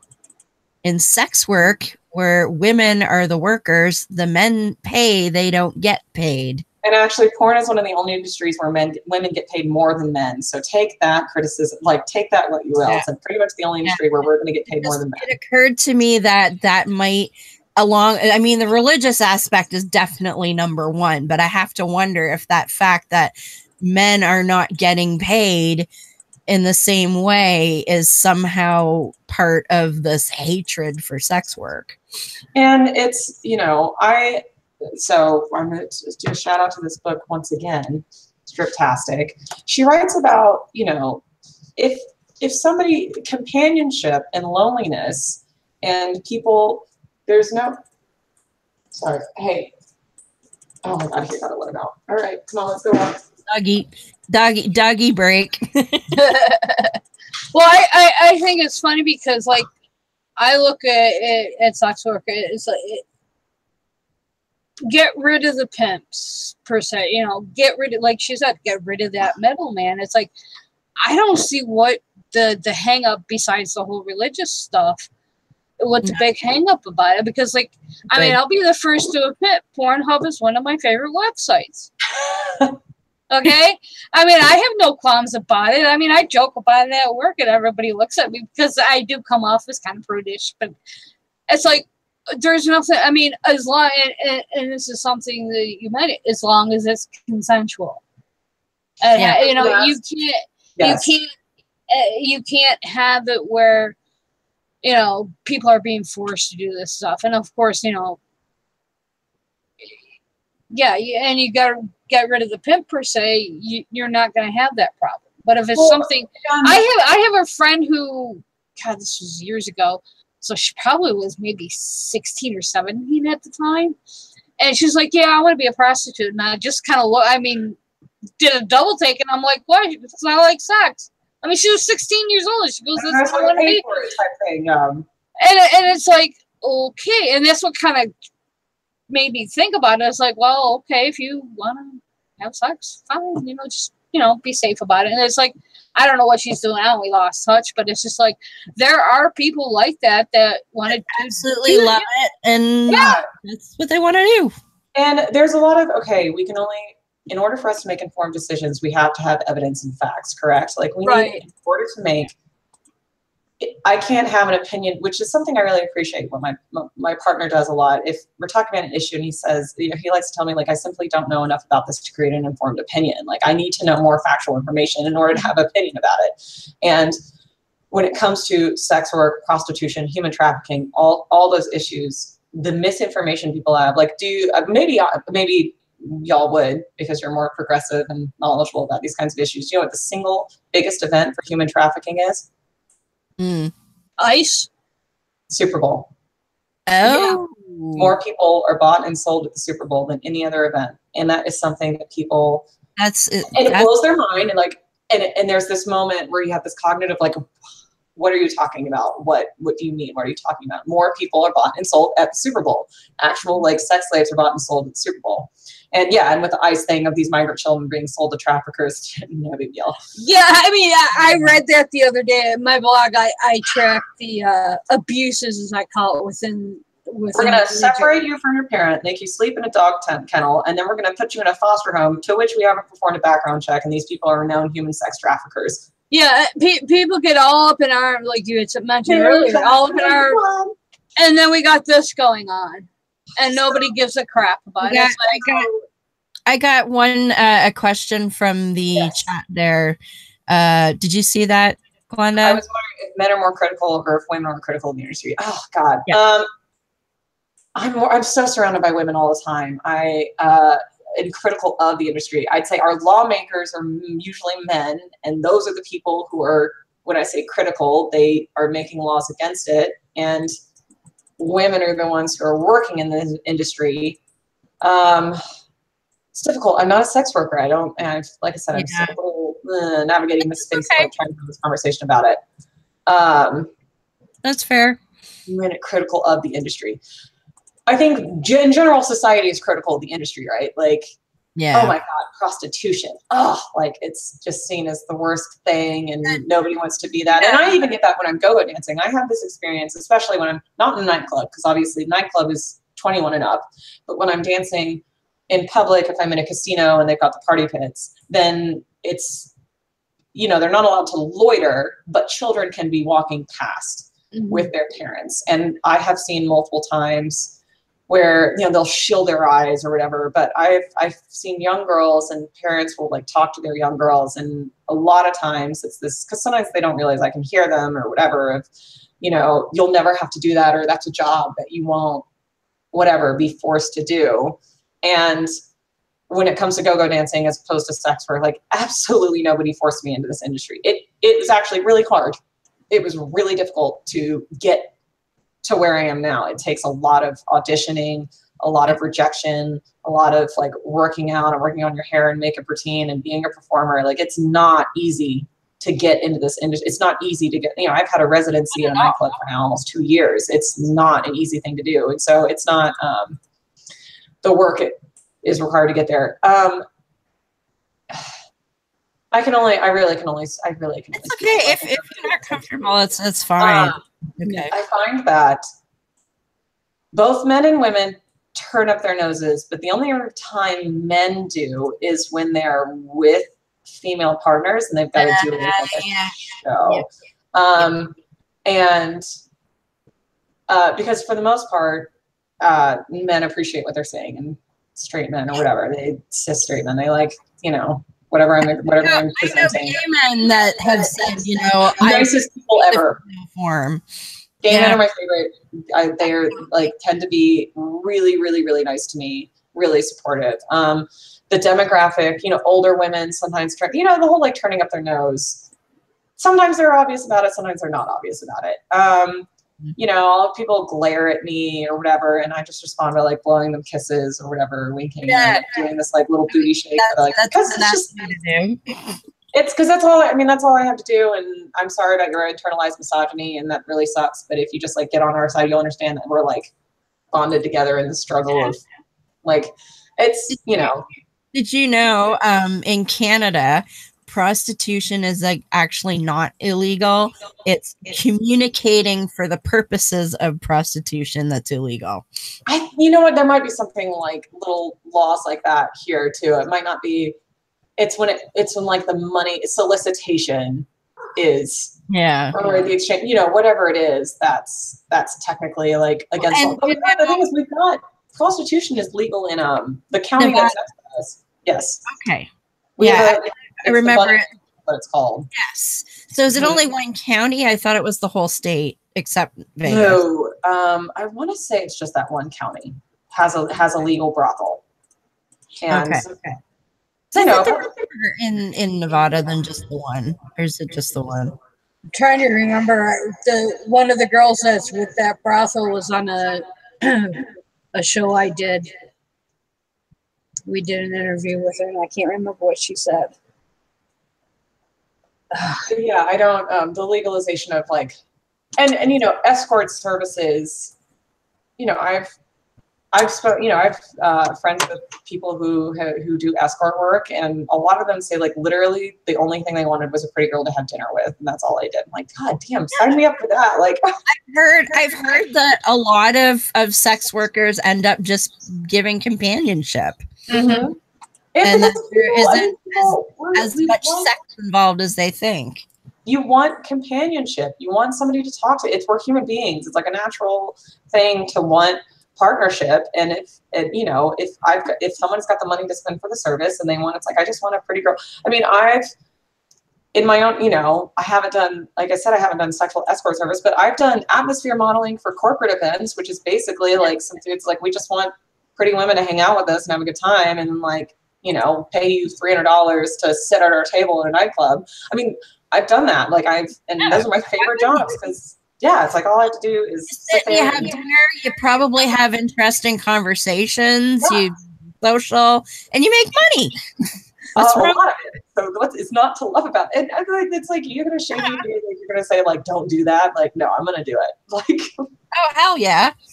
No, I think a lot of the attitude toward it, and this is going back to something we said earlier, is that it's the perception that many have of Mary Magdalene, because she was a whore and a prostitute, and that's carried forward. So we think of prostitution, sex as being bad, and in some instances, like you said, like with going to the parties and just being arm candy for somebody or companion. There's nothing wrong with that.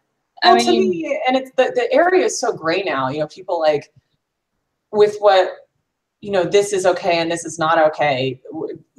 So Jack the stripper, she did a show in Vegas, and I was able to go, and she talked about when she became a stripper. It was like her mom or something, and her mom, when she was younger, was doing car hopping, and they would wear like this little bikini top and these little high-waisted shorts. She was like, "Mom, that's hoeing."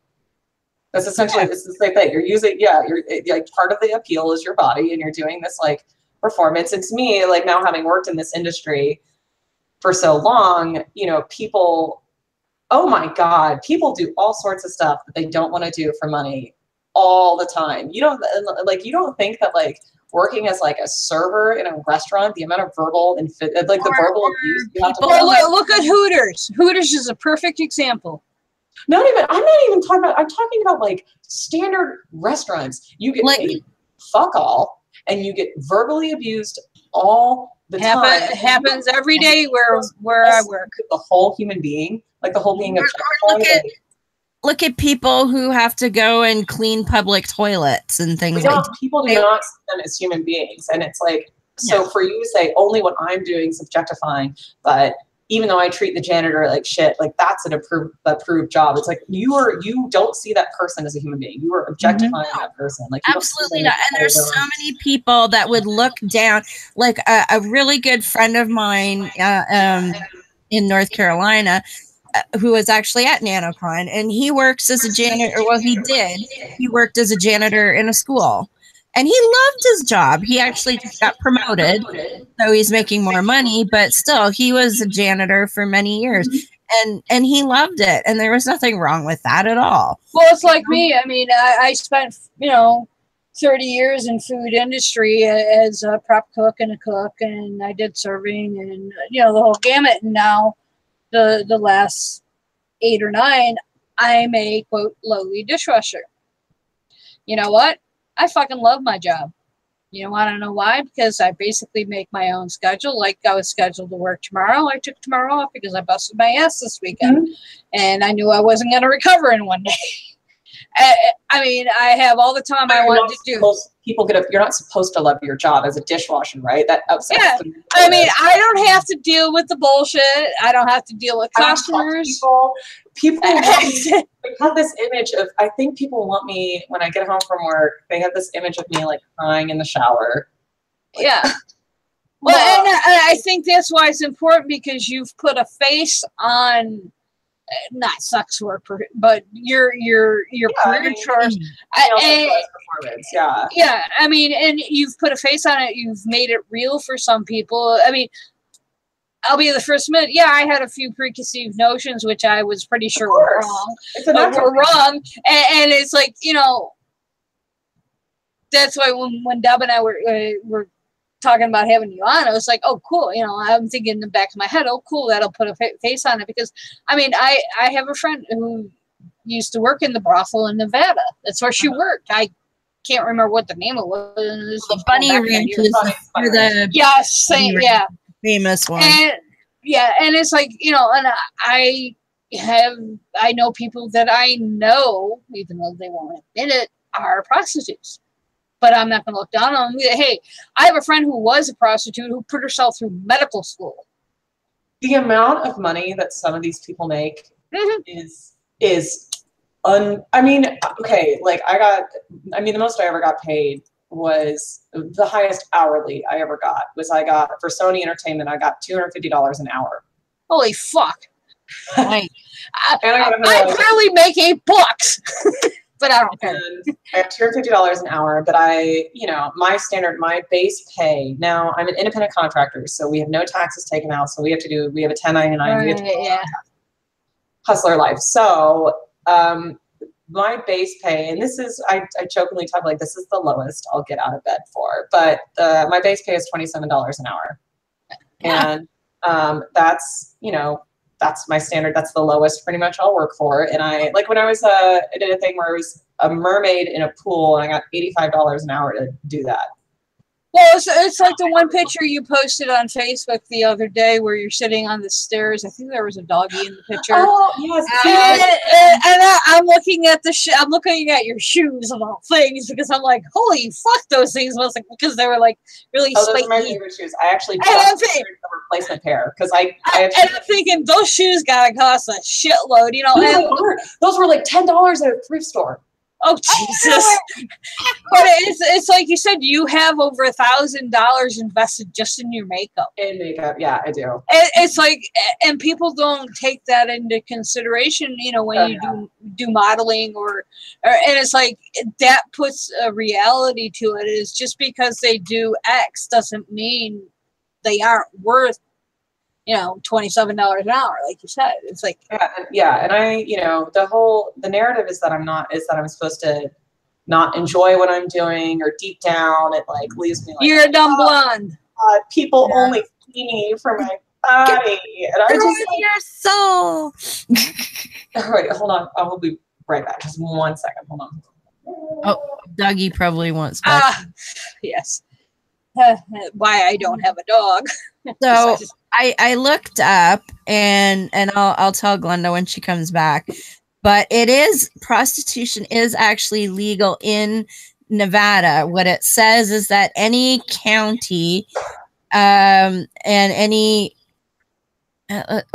under county or municipality that has a population under under 700,000 people is allowed to license a brothel if it chooses.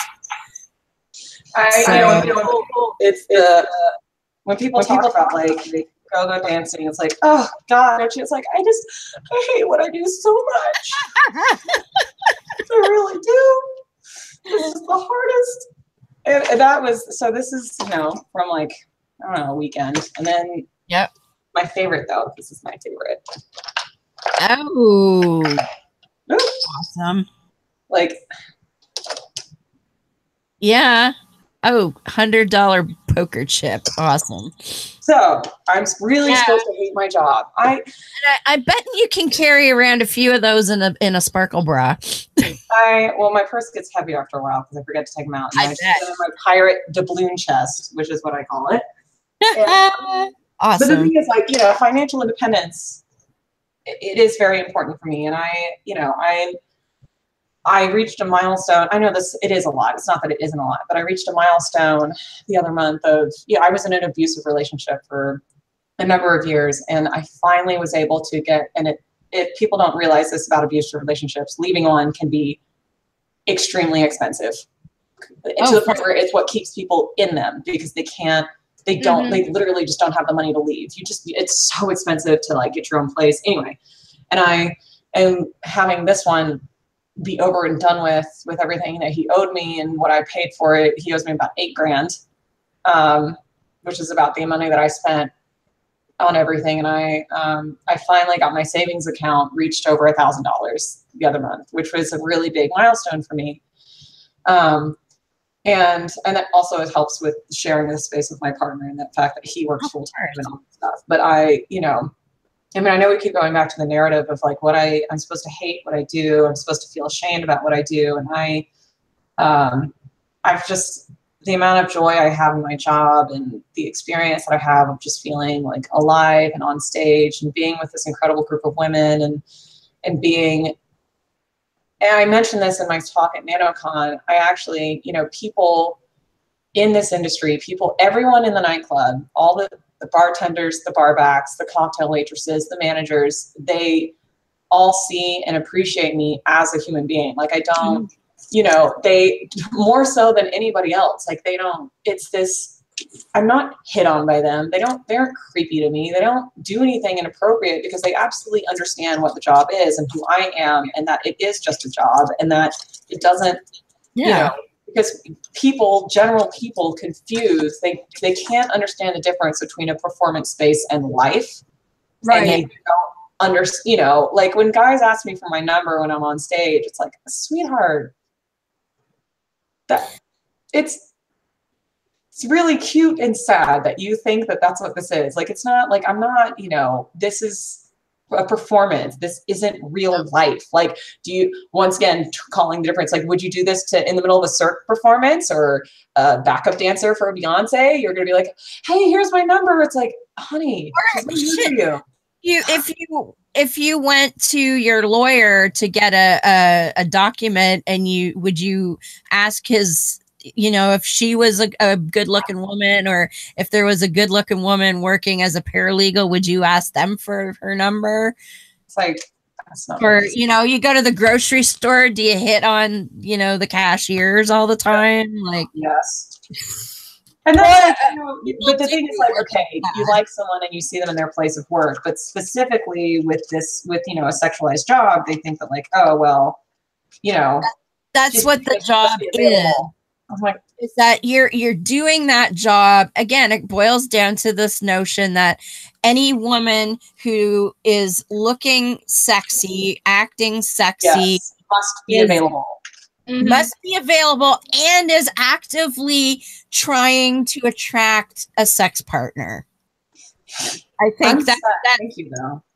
That's the ridiculous notion that comes across. And like even with people who do acting and whatnot, it's like, oh well, you're on TV every day, that must mean that you want me to stalk you and come to your house and get your autograph. They treat them as like the character that they are on, like their personality. Like I don't know, throwing this out there, like Supernatural, like Jensen Ackles and Jared Padalecki, Jensen Ackles and Jared Padalecki, assuming that like that's who they are. It's like they're playing a character. It's not real. Exactly. Well, that's the thing. Like, I've been to a few fan conventions years ago, and it's like these people that confuse real life with performance. And I see it in like the ancient alien culture. There are people that think the TV show Ancient Aliens is actual history. Or okay, I actually don't know a lot about it. Was it really it was supposed to be satire? I've never watched it. I just no, it's supposed they're being serious. It's alternative history. This is what academia. Well, it's not quite that extreme, but it's what academia ignores is how they. But what is people that think that, you know, those on that show are experts in their field, when, like, I'll use David Childers as an example. He's written numerous books and he's presented as an expert, and he has absolutely no degree whatsoever. Or you take somebody like Bob Larson and his pseudo exorcisms, which are technically deliverances, if you want to be, you know, the rite of exorcism. He's not even a minister. I mean, he has, but then what makes a minister? You know, you get that whole. I mean, and I think that's the problem. That's why putting a real face on your industry, you know, you are doing your job, your career, what you love to do, performance art. It's like you said, would you go and shove a dollar bill down the G-string of a Cirque du Soleil performer? Well, I know some people that would. Maybe it's imagery. No. Yeah, and it goes back to something you said earlier, empathy. People don't have empathy for other people. They just assume. Well, you know, and once you start to dissect performance in general, like, you have to decide, you know, you're like, oh, actually what is wrong and what is right is not as clear cut as I think it is. And I realize that my criticisms of what is wrong tends to be when I think a woman is being too sexy. Mm-hmm. And yeah. Because, you know, like I said, is it the skill level involved? Mm-hmm. Is it the training of the performance? Yeah. Is it exactly the amount of skin that's showing and how much? Well, there was a YouTube, I think it was a YouTube video that came out maybe about a year or so ago. It might be longer than that. But it was an overweight girl, I'm going to guess about 19, 20 years old. Fucking hella dancer.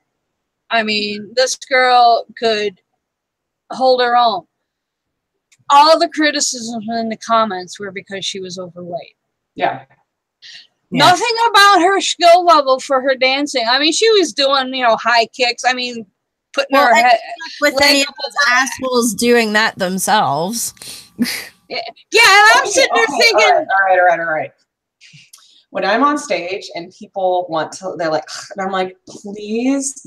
Like, I love what I do and I find it easy because I love doing it. But for some people, it is their worst literal nightmare. And please, by all means, if you like want to like snare my job, get in your underwear and get on stage and literally be entertaining and graceful for people for 4 hours minimum. Like, tell me how easy you think that is. Yeah, and it's like, I mean, that's hard. I mean, I'm probably not the greatest judge of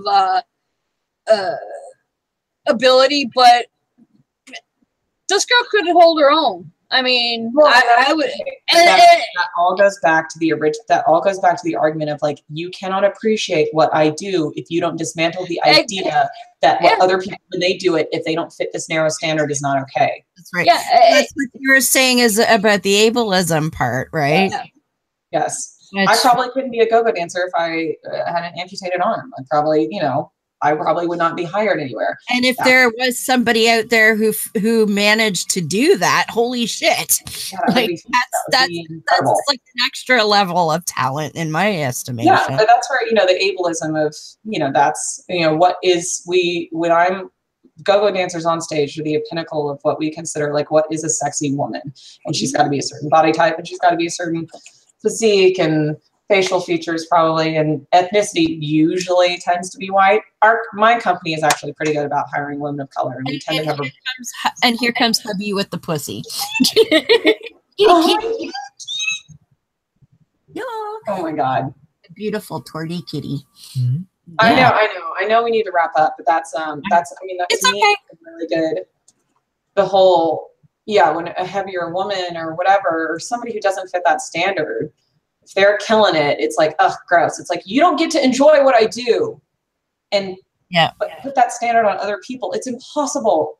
Okay. Yeah. The only reason, like I said, genetic lottery, $1,000 on makeup, an hour on my hair, like that's the only reason like I look the way I do, and it's fine to enjoy that. In fact, I want people to look at me when I'm on stage. I want people to enjoy what I do and appreciate my performance and the modeling, and it's only ethical to do that if you actively work on dismantling that standard as a requirement for everyday life for women, especially when women, if their job is not based on performance, yet you expect women to adhere to that standard. Like there's a woman in an office and you want her to like wear makeup when she comes to work and to do her hair and have high heels, like fuck that. That's not what she's hired for, being paid for. She's not there to be a performer. People like Jordan Peterson, who just recently said that women who wear makeup and dress up in the workplace are being hypocritical if they also don't want to get sexually harassed. Well, it's just like with Paige. What do I do about my base shape? Okay, what do women do if their base shape and base face is attractive enough to men? Like that, what do they do? If your face without makeup on or your body without a body conscious outfit is sexy enough to men for you to like, what do you do? Do you wear a burlap sack? Like I'm guessing a burqa. Yeah, thank you. Well, okay, so we're saying that maybe in places where there's burqas, there's no evidence of any sexual assault or rape culture. Oh, no. Well, that's because, you get thrown in jail or beat up if you report it, So I just, the idea of like, but that goes back to people confusing real life with performance and not being able to understand the difference. You put women in a performance atmosphere without actually paying them to be in a performance atmosphere. And then you when they don't want to participate to your artificial construct. Well, and you can't win either way. If you don't wear makeup, you look tired. If you do wear makeup, you're trying too hard and you're asking for sexual harassment. Like, I don't know what I'm supposed to do. Or you're a lesbian. Body. What am I supposed to do with my body? Yeah. We got like some good thoughts like out there at the end for sure. Yeah. I can talk about this for days.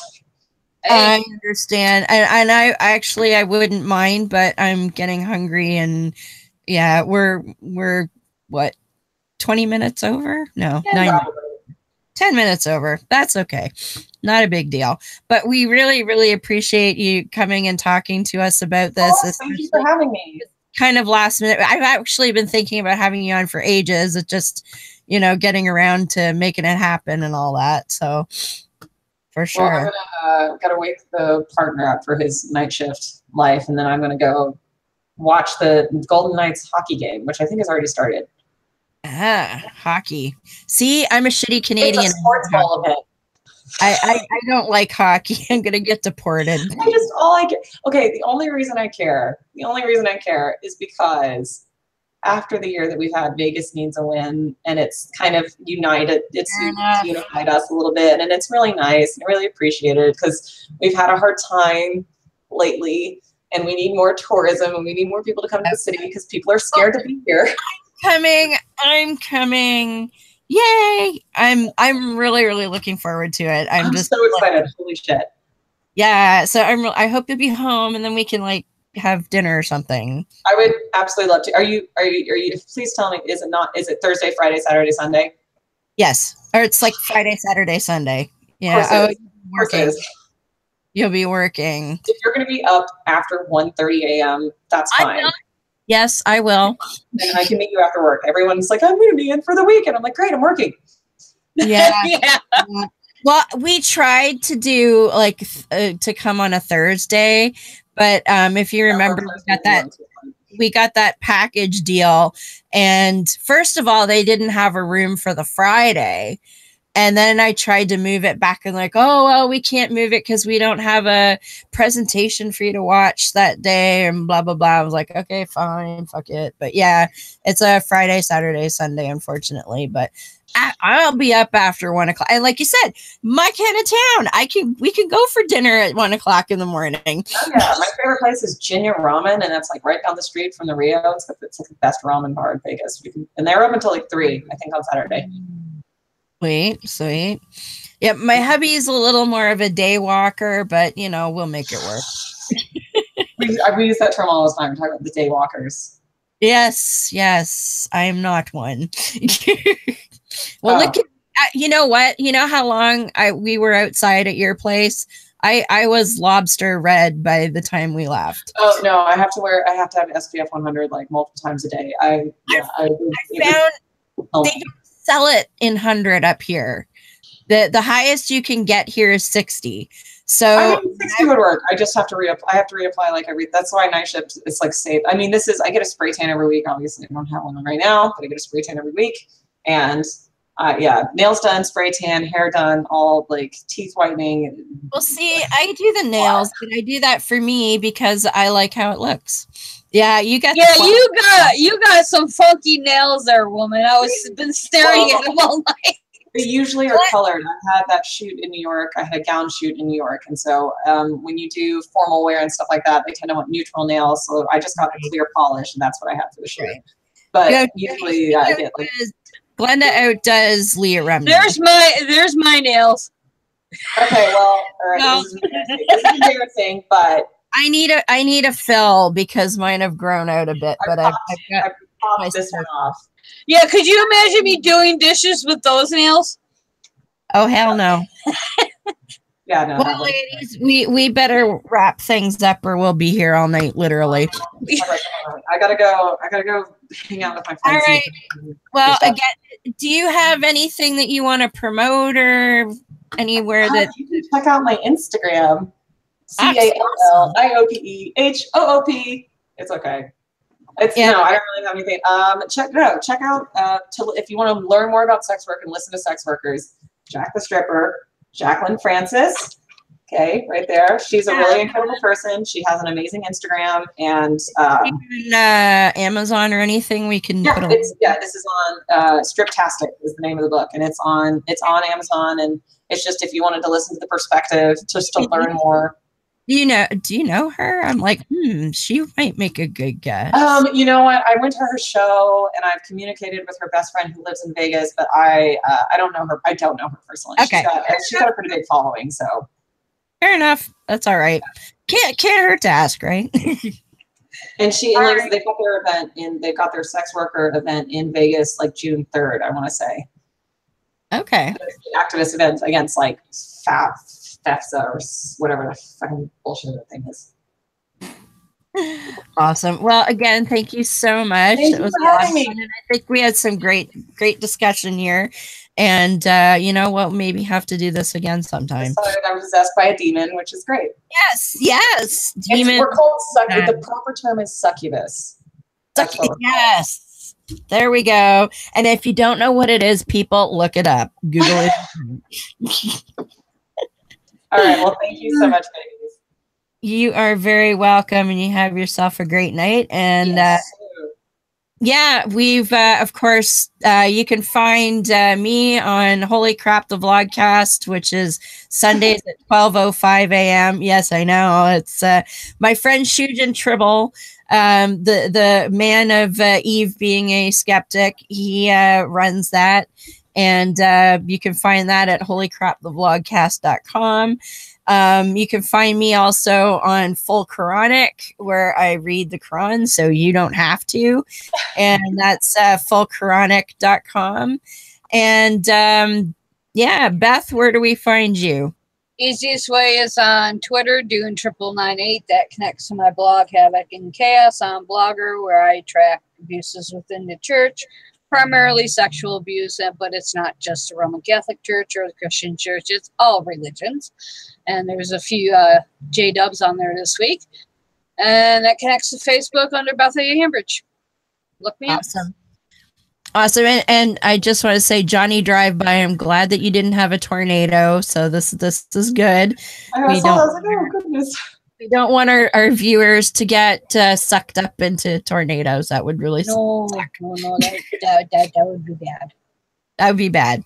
All right, folks. Well, I will leave us with the Humanist Creed, and we will see you all next week. I know the truth and power of reason and of rational thinking, and I will use them to my advantage. I know the truth and power of educating myself and of expanding my intellectual boundaries, and I will educate myself. I know the truth and power of vanquishing ignorance, and I will do so whenever the opportunity presents itself. I know the truth and power of morality without supervision, and of true and accurate righteousness. I know the truth and power of obliterating tyranny, be it intellectual, emotional, or philosophical, and will work toward that goal whenever and however possible. I know the truth and power of human ingenuity. I know the truth and power of human compassion, and I will be mindful of the welfare of others. I know the truth and power of equality and fairness for all living things. I know the truth and power of the importance of our families, our friends, and our fellow men and women. I know the truth and power of human stewardship of our lands, our waters, and our skies, and I will try to act to preserve our environment. I know the truth and power of the sciences of mathematics, of physics, and of chemistry, and of the important role of these disciplines in understanding the workings of this cosmos. I know the truth and power of the rejection of all notions or beliefs that reside in the supernatural or the superstitious, and of those notions or beliefs that we are not supposed to be able to explain. And I know that these rejections are necessary for humankind's survival. I am a human being with a free mind, liberated from irrational influence and from unreasonable dogma.